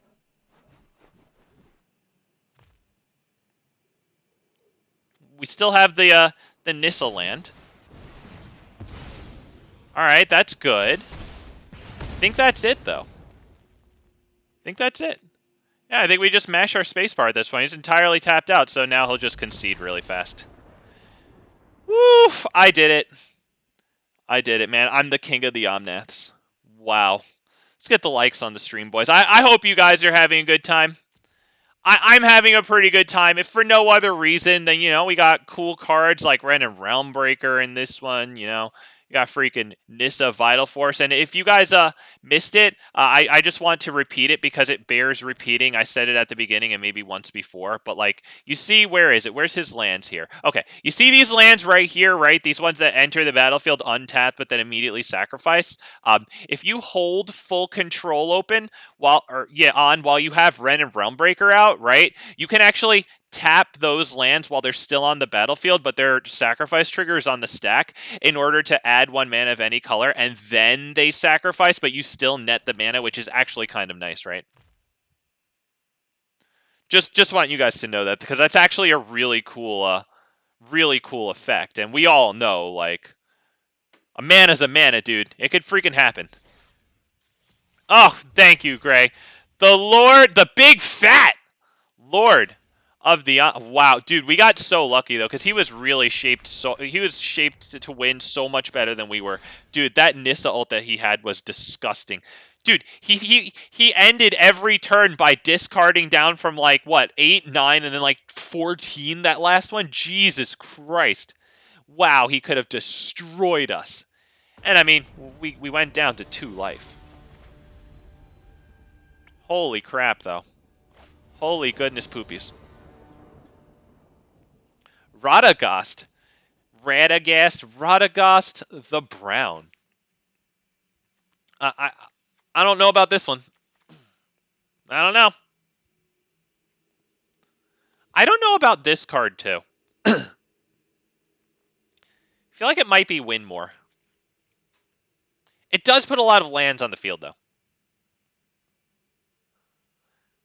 Typically, X could probably be 5, right? Commander 5, tokens 5, this 5. It's pretty good, 5 for 5, but... what do I do with this? This is the slowest thing in the world.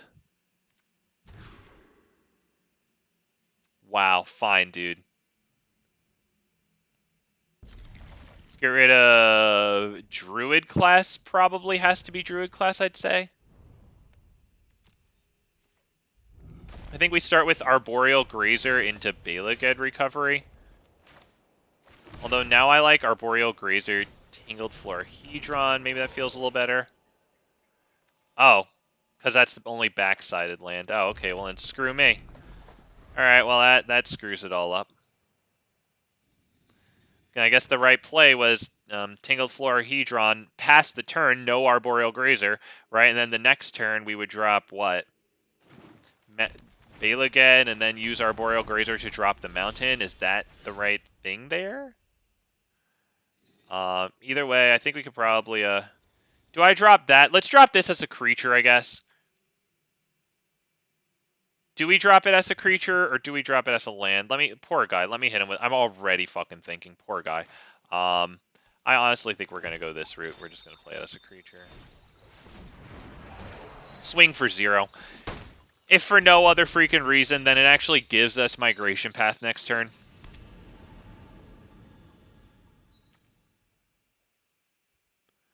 Whenever this or another non-token enters the battlefield under your control, look at the top X, where X is that creature's mana value.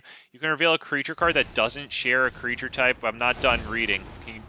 It doesn't share a creature type with a creature you control from among those cards and put it into your hand. Okay, so a lot of creature types. All right, got it. Do we want to do Courser? Do we want to do Nissa? Because Migration Path would be very good after Nissa. I'm feeling pretty good about Nissa. Should have still attacked him for 0 with the Grazer. But, you know, it does get the chump on this, so.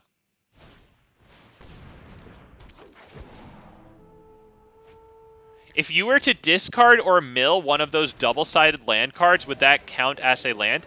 I would have to assume no. I have to assume no. I would guess that it counts it by its front side. Let's go with Migration Path here. Get the landfall out of Nissa, right? We can drop Brushfire Elemental. 1. Get my cosmetic styles, by the way. Oh, God, I'm so awesome. Okay. Nissa for green, Nissa for red. Brushfire Elemental, why not?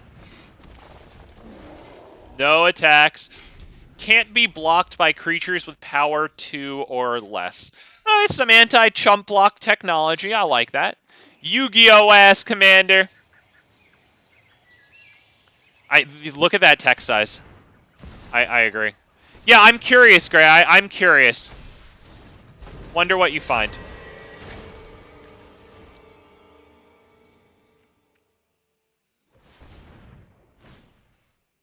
Okay, he got Galta down. That's pretty good. That's pretty good.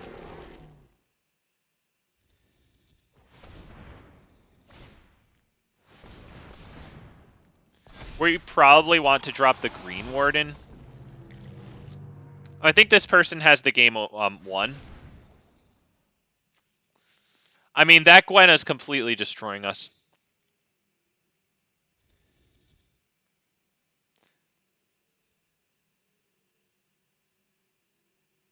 Yeah, I don't see what we're going to do here. He's got this whole Gwena thing lined up. Like, there's no way we're surviving next turn. We'll take a look at our top deck here, but what are we going to do? This and get a land down and pass? Yeah, I think that's it. I'll tip the Fedora to a fellow green player here. So how the f did he get that much? The Defiler of Vigor discount. I guess this discount, right? Yeah, okay, that makes sense. Yeah, that's pretty good. All right, let's see what we got. Yep, Kazandu Mammoth. That ain't gonna do it. Wow, dude. Wow. I think we can appreciate that here. It's quite a freaking lineup. That Gwena got pretty darn insane between the +1/+1 counters it puts on itself and Defiler of Vigor doing that too. It's actually an 8/9 Gwena. Wow. Jesus, dude.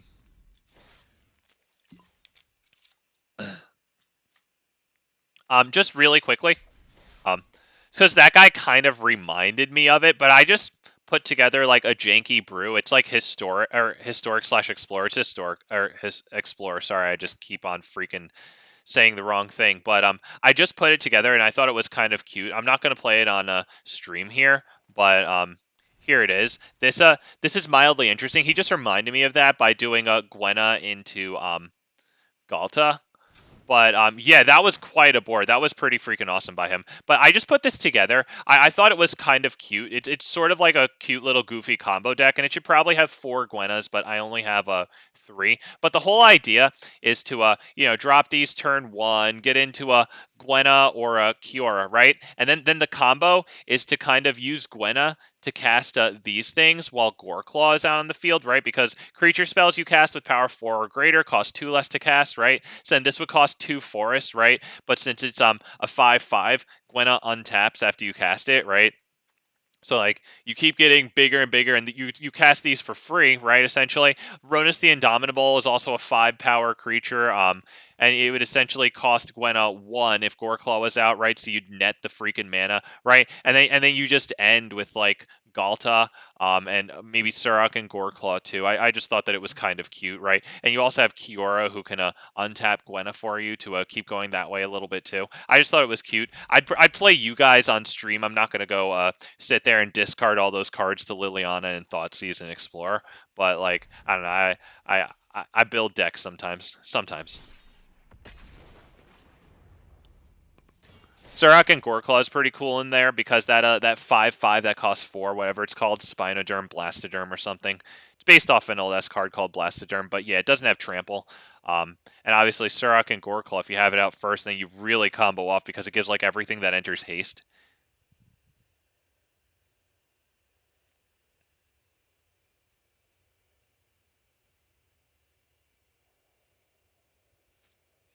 That guy just reminded me of that.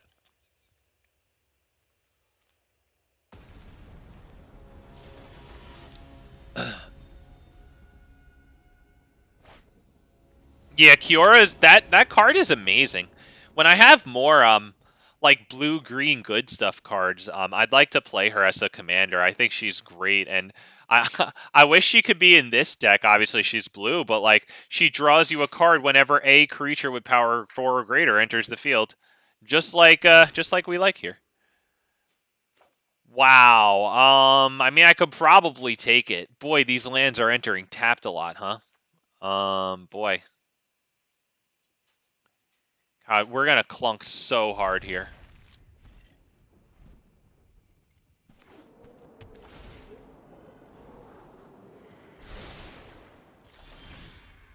Wow.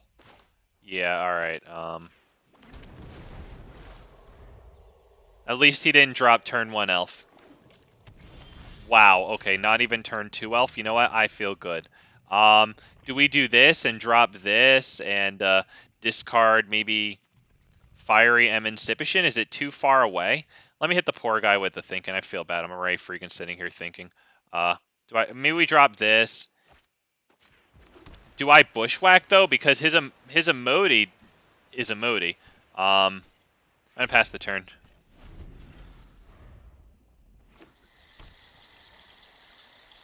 I just don't know what to discard this yet. Honestly, Fiery Emancipation is the best one, I think, but I can't bring myself to do it. We probably want to ramp 1 here, I would assume. Right? Let's sacrifice that one. Should I have sacrificed that now that I think about it? I have Fiery Emancipation, right? Whatever, I'll just go grab a red then.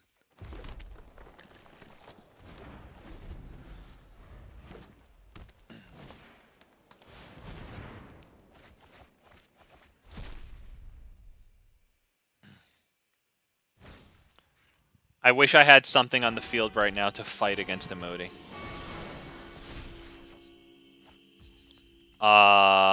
Do I want to fight that against Emoti? I don't think I want to fight that against Emoti. We might go this. Do I do it? I might have to do it. I feel like even though it would be great to use that with Guardian Project, I think I have to kill that thing and I have to bite the bullet and just freaking damn do it. And I'm not thrilled. Especially because it can really get us loads of cards out of Guardian Project, right?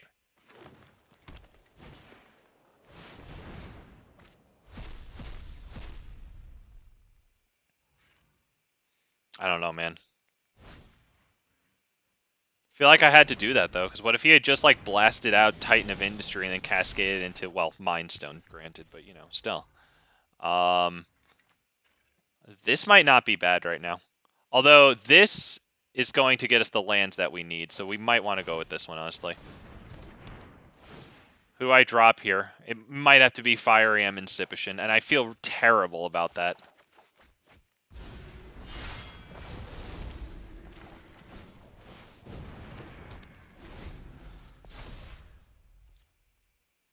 Well, I guess we're getting blasted here.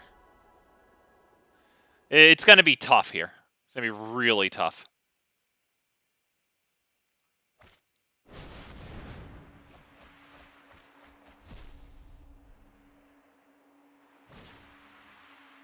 Okay, that's not the best cascade. They obviously have loads of ramp in here, and they've been cascading into it every time. But, you know, they got Ancient Imperiosaur out. It'll get a set of 2+1/+1 counters on it. It'll enter us in 8/8. That's not bad.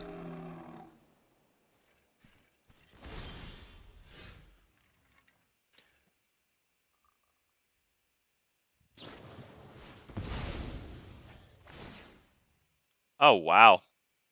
Tap up to 4 target permanents. Yeah, that's a good card. I was just looking at that today in some video. I forget what. Jesus Christ, that was actually pretty well done there. Not even gonna lie. Pretty well done there.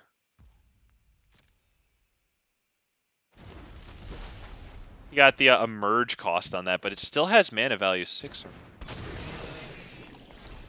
Wow, that was pretty well done. Not even gonna lie, that was pretty well done. Let's go ahead and drop the Rubblefort, I guess, right? I mean, we have it. Draw a card. Maybe it'll get us a land that we can use next turn with Omnath. It's not the worst thing in the world. I'm not feeling very good about this game right now. I think they're just going to go off really hard with hyper value Emoti, and I'm not really doing anything about it. But, like, at least next turn we'll be able to drop Omnath, get a card, drop this, get an Elemental. Can't really attack with it because they have this, but, you know. At least it'll stem the tide of attack a teeny weeny bit.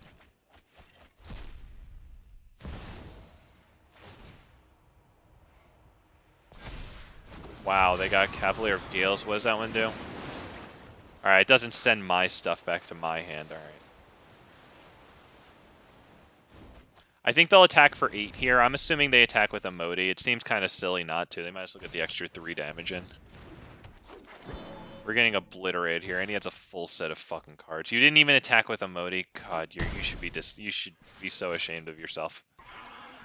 You're doing well, but you could be doing 3 better. Okay, so I guess Omnath. See what card we get there. Plaza of Heroes, that's nice. Can't really use it, unfortunately. That would be, do we want to attack this? When it dies, shuffle it into its owner's library, then go 2. Yeah, let's attack that. Yeah, because if they block it, then we can ping Emoti. Or, sorry, if they kill it. Yeah, they didn't kill it, my bad.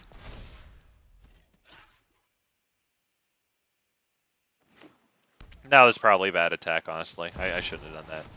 Yeah, okay, boys. I think we're done here. Okay, yep, he got it. Man, the value. Man, the value there. Freaking discount Joda was enough there. Holy crap. Holy goodness gracious, he did it. Wow.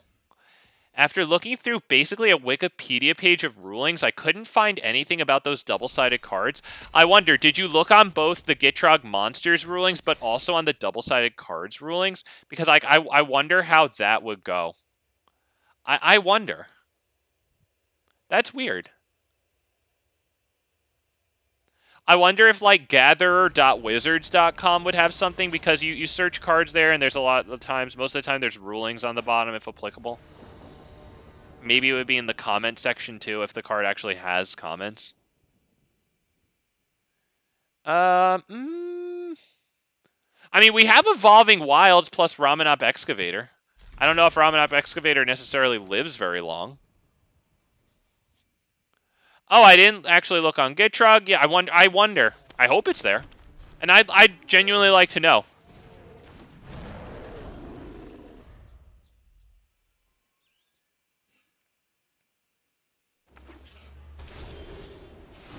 Okay, it was going to be Evolving Wilds. Now we'll just drop this one.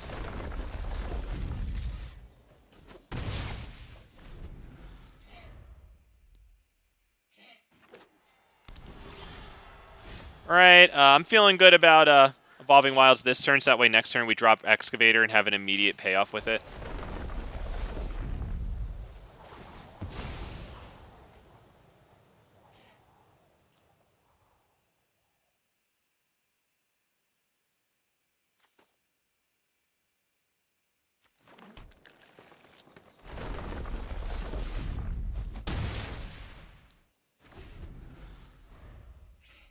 We can also, if we can cheese this up to 4 power, it should be pretty easy with the Evolving Wilds, but then we can drop Garruk's Uprising after that, draw. I mean, a few turns for that, though, not gonna lie. My pets are hungry. And you look like the ocean surges, life thrives. Alright. Scute Swarm, that'll be good to play eventually. In the meantime, I think Ramanop into Evolving Wilds. Get a nice land at the old library there. Feels pretty good to me. Grab a red right fast. There you go. We're up against the Waffle Maker. That's a fun name. I like this guy. Be really cool if Ramanop Excavator lived. I don't have the kill for that.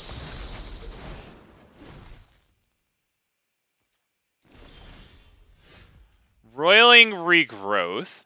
Alright, that'll be good for after Scute Swarm. I think we'll probably drop this one, right?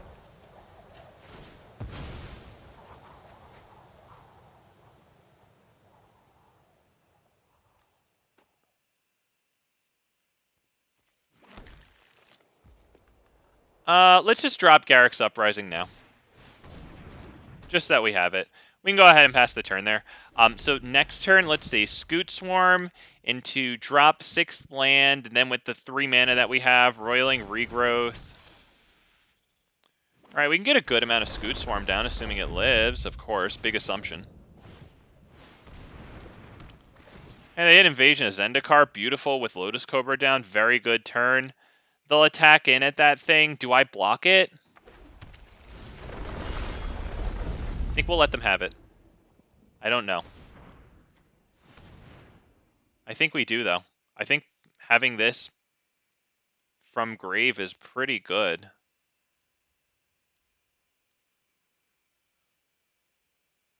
They'll get the extra creature, and they'll get a draw out of Kiora. Nature flows with vigor. Wonder if they're just going to kill my boy here. Yeah, I think we'll just let them have it.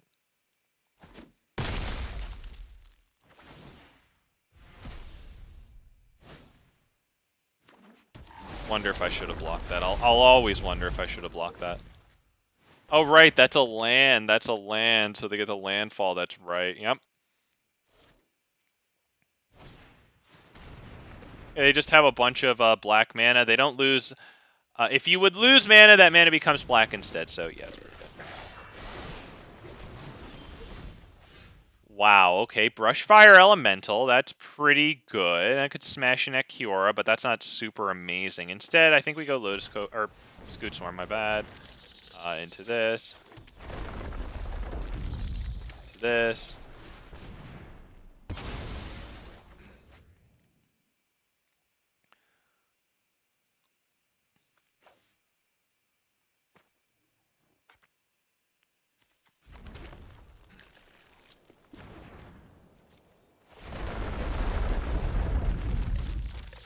That'd be no attacks.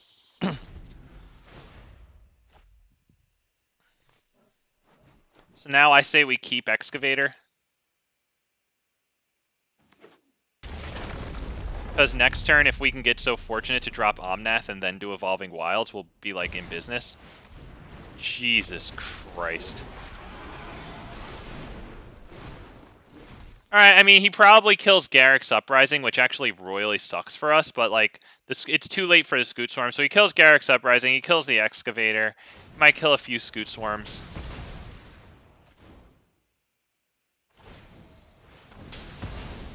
Yeah, that one sucks. But he should kill the Garruk's Uprising. Or just pass turn and decide how he really wants to use it.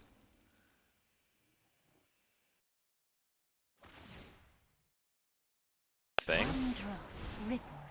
No extra Zakama thing. So we'll get a couple of cards out of Garruk's Uprising.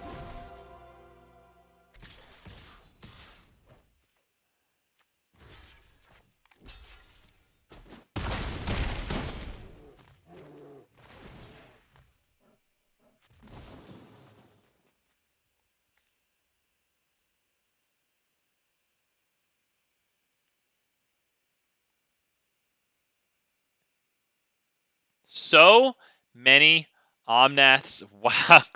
Yeah, I mean, what a freaking card, dude. What a freaking card. All right, so this, draw a card, see what we get. Oh, if only it was a land that entered and immediately sacrificed.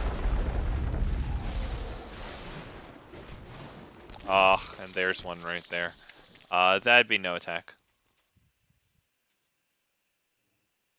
So I think that we're probably dead because the Kama's just gonna blow up Omnath pretty much every time it comes out. So honestly, we're done, boys. Because then we deal like 3 damage to any target. Like it's all a bunch of 4 toughness. Even Kiora there is at 4. So like, yeah, I think he's got us there with the beautiful freaking Zakama, man. After looking through an even bigger, oh boy, Wikipedia page of rulings. Okay, I still can't find Jesus. I think they even there's no way they don't notice that because these cards are pretty old, right? These backsided cards have been out a couple years. That definitely gets a ruling. I genuinely wonder.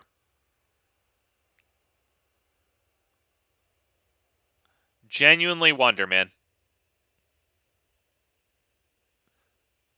I wonder if there's a section of rules that just regards double-sided cards in general.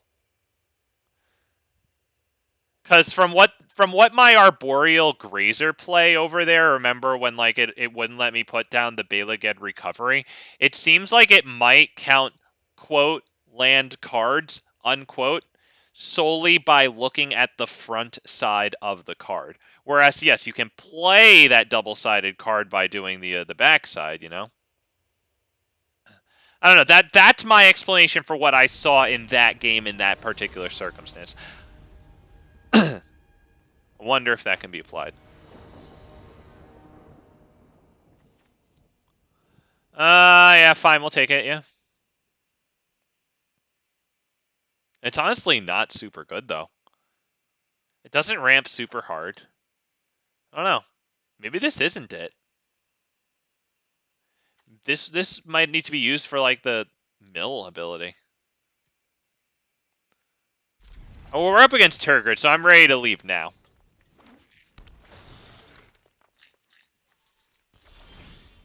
Let's go ahead and drop this one. That's a pretty good top deck there. Nice land, enters untapped, clears up what I have to do that turn. Clears up what I do the next turn, too. Command tower, boom. Okay, yep, we dropped that. That would be Druid Class or Loam Speaker.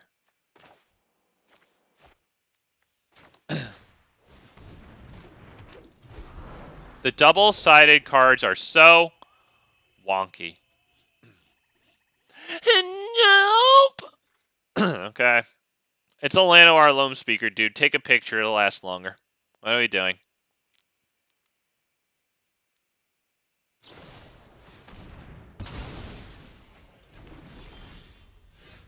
Alright, Druid Class in this. Do we do Random Realm Breaker and start plussing it?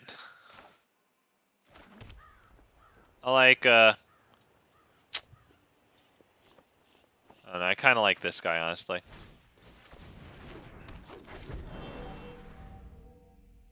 I probably should have dropped Rockfall Vale and done Druid Class and that, honestly. It probably would have been best to get this on the field as well. Honestly, I'm already done. I'm already done against Turgid. I'm actually done. That was a boneheaded land play, but I'm already done with that one.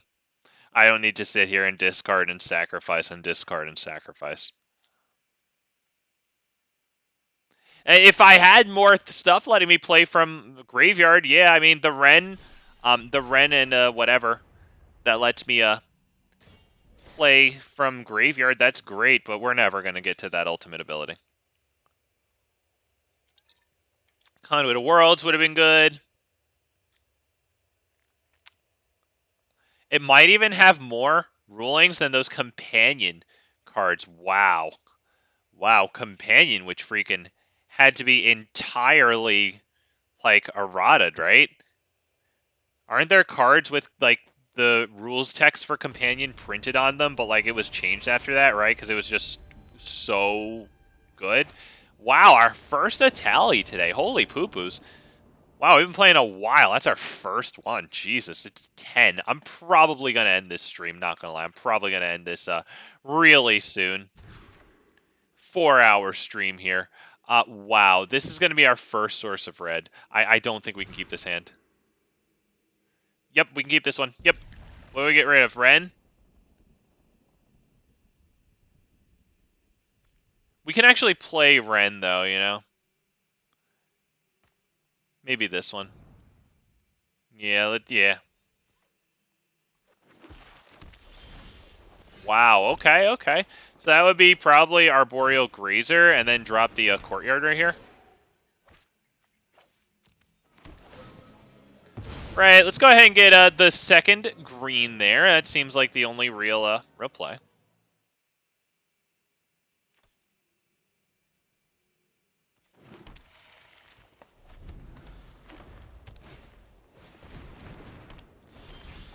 Ooh, that's good. Do I play this now, though, or do I hold it for Tireless Tracker? I don't know. That's honestly tough. It just felt so bad to just drop Llanowar Elf there and that's it. You know, leave the 2 mana open. Well, the 1 mana open, whatever. They get the beautiful Guardian Project. We like that. I guess we could probably drop this one, honestly.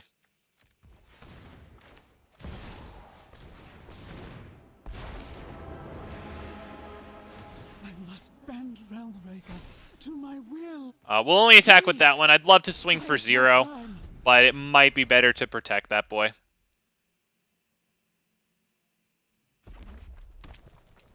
I might want to get a minus ability out of it. Looks like we're probably going to lose Druid Class soon. Okay, that's pretty good. I think we start with this. Yeah, I think we start with this one. We'd like a land. Oh, wow, we get 3. Jesus Christ. Okay, we get 3 freaking lands. Okay. Well, that's a Tireless. Into land. Into this. Into pass. So, no, never mind. We don't have any cute plays. We have no cute play. Oh, brother. Okay. Might as well destroy Druid Class. It's not really doing anything for us, though. The extra lands aren't super good when we're not drawing any cards or anything here. This guy isn't going to get any +1/+1 counters now.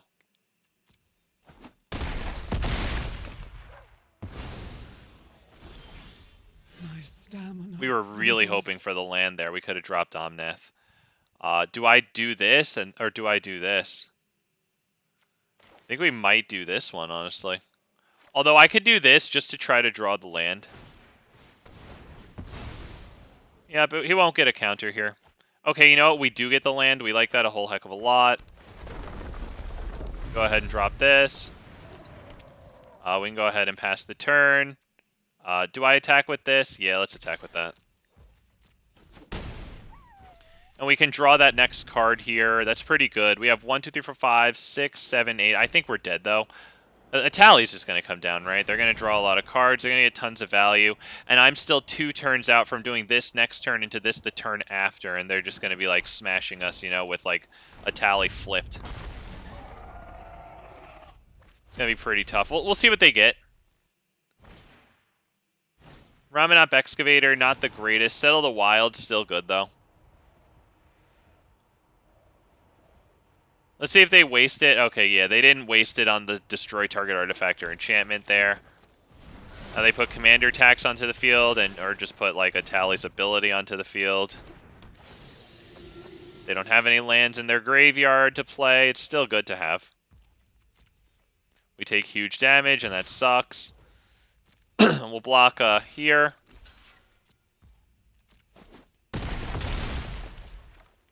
Go ahead and draw. We just want the card. Just give me the card.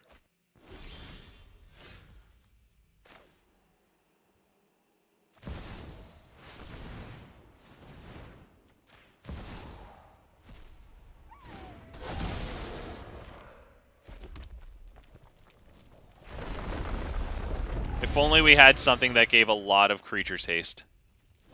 Because we could do this, get 5 lands onto the field, right? 5 freaking Omnath thingies, and then, yeah, I struggled to do really much of anything, and they're going off, so naturally the guy has to announce that it was a good game. Yep, I think that that's it, though. I think Ulamog pretty much seals the deal there. Oh, wow. Yeah, this ain't looking too great. Yeah, oof. Yeah, man. Oh, man. That was clunky as hell. So I got to figure out which one of those 3 drops to take out, because it would be nice to have more 2 drops. The only problem is, like, not a lot of ramping going on in 2-drop land. Probably have to be dorks, though. Dorks or what?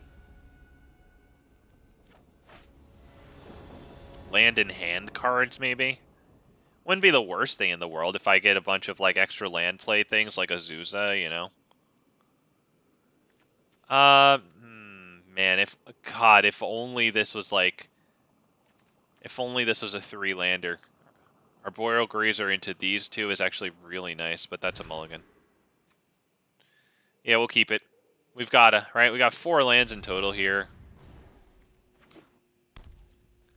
Wow, they start with that. Not bad. I think we'll go... do we do Tangled Florahedron first? I think we do. Anime Waifu Abundant Harvest there. Okay, let's go ahead and drop this one. Get that guy on the field. 1 whole entire damage. There you go. Next turn, Demolition Field, destroy target non-basic land. Boom, there's the non-basic land. Do we want to do that? I'm feeling pretty good about it.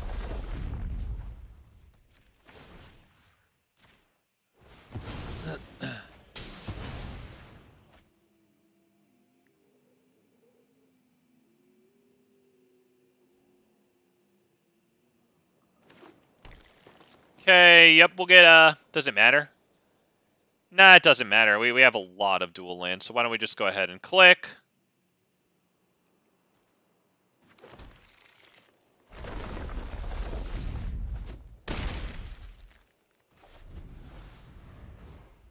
Do y'all in Historic Brawl not get those tapped on the battlefield for 2? What are you talking about? I'm not entirely sure what you mean. Hang on. Do we just drop this one? We might as well just drop this tapped, because we're not playing anything really here, right? Oh, shit, no, you know, I shouldn't have done that. It doesn't matter, but Cinderglade is better to, nah, no attacks. Was it Cinderglade? No, I could have done a forest that next turn Cinderglade enters untapped, but, you know what, that was good. Get Stomping Ground down without paying the life. That was fun.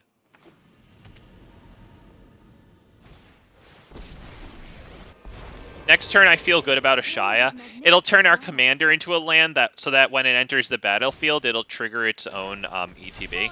Or its own landfall, sorry.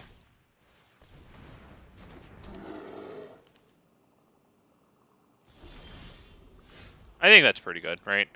So let's do this. Landfall. This. Another landfall. And now we will attack this. Can't be blocked by creatures power 2 or less.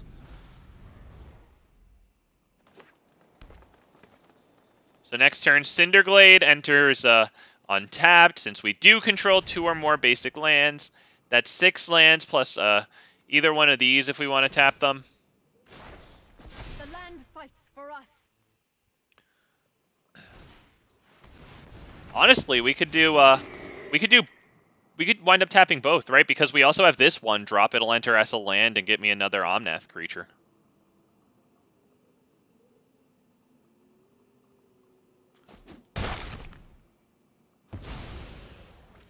That's pretty good. That's pretty good. As long as he can't kill a Shia here. Is Shia an elemental? It is. Nice. What does that do? I have to sit here and read freaking 15 cards? No, thank you. Spellbook my ass.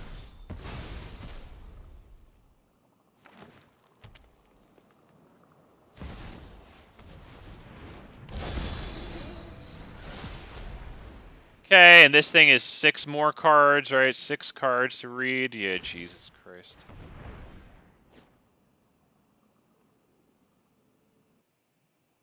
Might not attack here.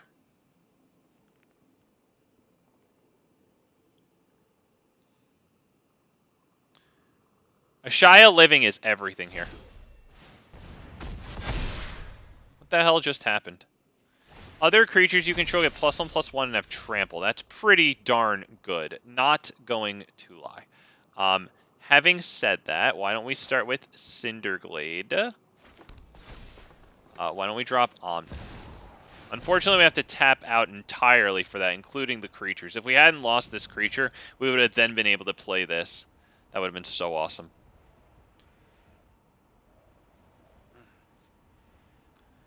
We kind of have to pray that this person doesn't draw another bear so he can fight against Omnath, because that would really suck.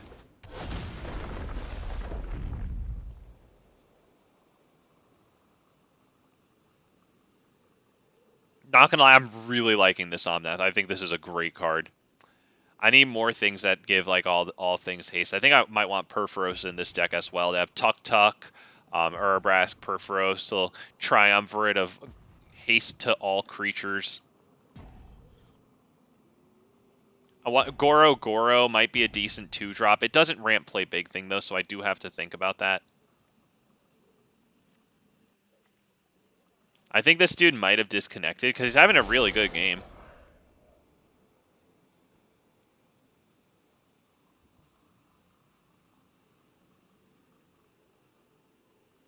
Oh, yup, great, yep. Or a changeling, please no. Please land.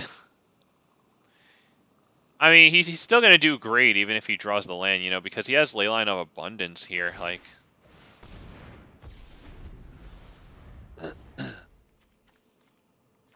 What is happening here?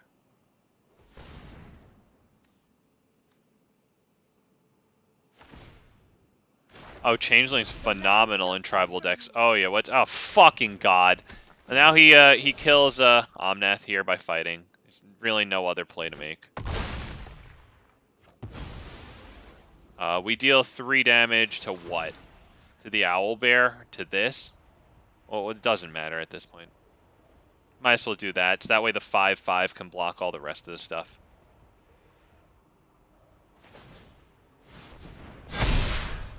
Oh god, he can do that twice?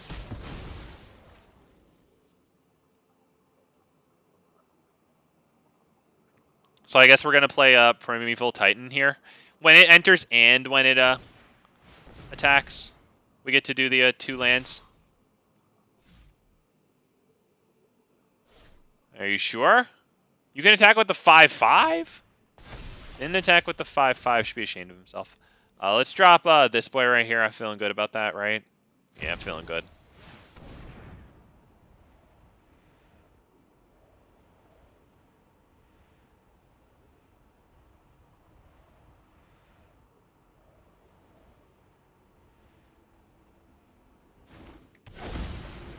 One, 2, 3, 4, 5, 6, 7, 8.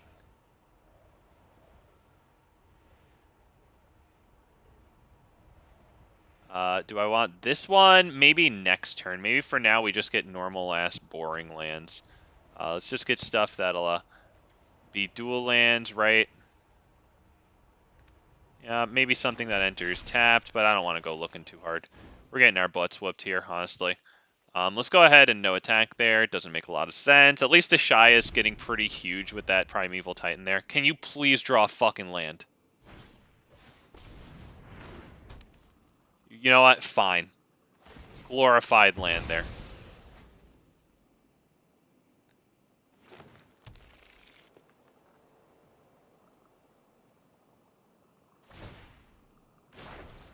Rise, my elemental friend. Good God.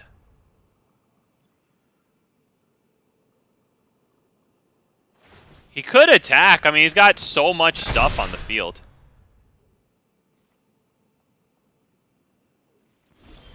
Alright. Alright. Alright. Let's see exactly how we're going to do this. We probably drop Omnath here, right? Let's pay with a Shia, honestly. And now Omnath, right? Yeah, because I want to attack with the Titan.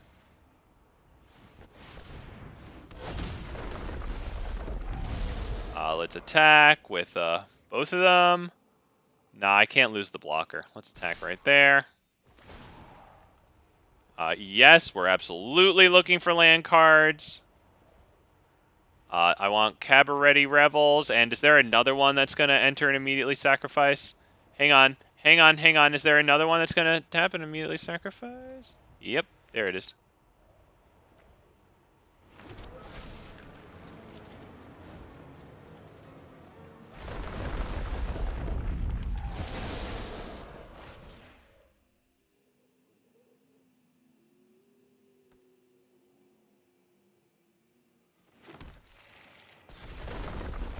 Okay, we're getting a good amount of freaking elementals up in here.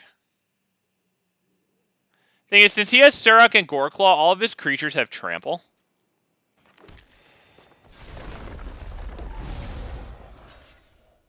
Yeah, he needs to block that. Guarantee he cannot have that happen again next turn. That would be a disaster. Let's see if we can survive this turn. The Great Henge. Perfect. Perfect. Not a land. Or not a creature, sorry. You'll love to see it. That means we have next turn. Let's see if we can do it here. Or is he just going to load up all his stuff into Leyline of Abundance and attack? I think he might just mash his spacebar here. Which he's probably going to win. If he doesn't mash his spacebar here, I'm going to be real, he might be a fucking idiot. I mean, look at all those big powers. He's losing blockers. Or losing attackers. Does he do it again? Do it again. Do it again. Do it again. You idiot. Alright, let's see what we could do here. Let's see what we could do here. Yeah. Oh, boy. Poor guy. He realizes his mistake. Yeah, dude, look at all this. Look at all that wasted, and they're all tramplers, right? Suruk and, oh my god, dude, that was terrible. Yeah, because let's see. What were we going to do here with 6, 7, 8, 9, 10, right? Plus, I guess the first thing we could do is drop this, right? And then what? This into or maybe Tireless Provisioner first and then into this, right? Because every creature drop is also a land. So yeah, that would be Tireless Provision. Would we do Tribute to the World Tree first at that point then, right? It gives us more card draws, but I don't know. Maybe we have enough here, right? Tireless Provisioner into Urabrask, right? Into like maybe this thing too to get lands onto the field, right? Into this finally, and then they all have haste too. We would have a huge pile of elementals because of Ashaya here. Ashaya is amazing in this deck, dude. That's incredible. Yeah, like I understand that he wanted to make sure that he had the one-shot KO. Like, I get it. Having said that, like, if you want to make sure that you have the one-hit KO, like, you might want to take a look at that, like, math. Because I'm going to be real with you. Like, it's very easy to multiply by 5s. And so you could just easily add up 35 here, tack on 12 to that. That's 47. That's not very difficult, right? And then you could just look at it and figure you're probably going to need about, like, what, 70 damage or something in order to swing in. And even if you don't win in one shot, you're still going to devastate my board, right? And, like, I think just by looking, the guy could have approximately 70 damage here. So I cannot believe that he did that. Plus, these things have vigilance. Poor guy. I think he royally screwed up. He might be drunk. Like, I screw up all the time, you know? Like, poor guy. He should not have lost that game, dude. He should have applied massive pressure. That's terrible. Wow. I got my victory there. Wound up with 10 victories on the night, though. Not even going to lie. That's pretty cool. By the way, a reminder to anybody who's here, go play Standard. Win in midweek Magic. I still have to get my cosmetic. Oh, yo, guys. I faced a freaking Haudijin. He took forever to do everything, but he conceded at light speed. Oh, my God. Yo, I beat him, by the way, with... I had... We were both down to like 2 cards in hand apiece, but I knew he didn't have a counter because he wasn't countering anything, even though he was taking forever for each individual phasing, or for each individual shift of priority. But I had 2 Tribute to the World trees down, and I had an Awaken the Woods that I casted for X equals 5. So I created 5 of those 1/1s, right? They got 2 +1/+1 counters apiece, and then they each drew me a card. Oh my God. And then he spent forever to allow those to resolve, even though he didn't have a counter, and we knew that. It was very well established. And then he took his turn very slowly. He wound up drawing a bunch of cards, you know, discarding a bunch of cards. His Haudijin swung for like 16 damage or something, but I had like 22 life somehow, probably because of this thing. And then he conceded at fucking light speed, of course. Of course. Of course he did. Of course, a Haudijin who took like 5 to 10 extra seconds for every single shift of priority and forget every single thing on the stack. Of course, he conceded beyond the speed of light. So that's going to do it for me today, boys. I hope you guys enjoyed watching Omnath there. I hope it gave you some ideas what to do with yours. I don't know what I'm necessarily going to take out, but I can tell you Garruk's Uprising is god tier in this one. I can tell you Tribute to the World Tree, while it does cost triple green, you know, you are running a lot of ramp and like the ability to probably fix your colors, so it's not that bad even if you have it out on turn 4 or 5. As long as you have it out before Omnath, like the card draw of those things is freaking god tier. Ashaya seems to be a freaking god tier too. I don't have a lot more ideas after that. Fiery Emancipation is probably really good too because it works so well with the commander. So take care of yourselves, take care of each other. Gray, thank you for stopping by tonight. I really appreciate speaking to you. We'll see you guys tomorrow. We're going to be running Xenagos, so it's just going to be red, green, good stuff. It's going to be a hell of a lot of fun. Take care of yourselves. Take care of each other. 8 p.m. Eastern Standard, or 6 p.m. Eastern Standard Time. Bye-bye, everybody. Please like my stream.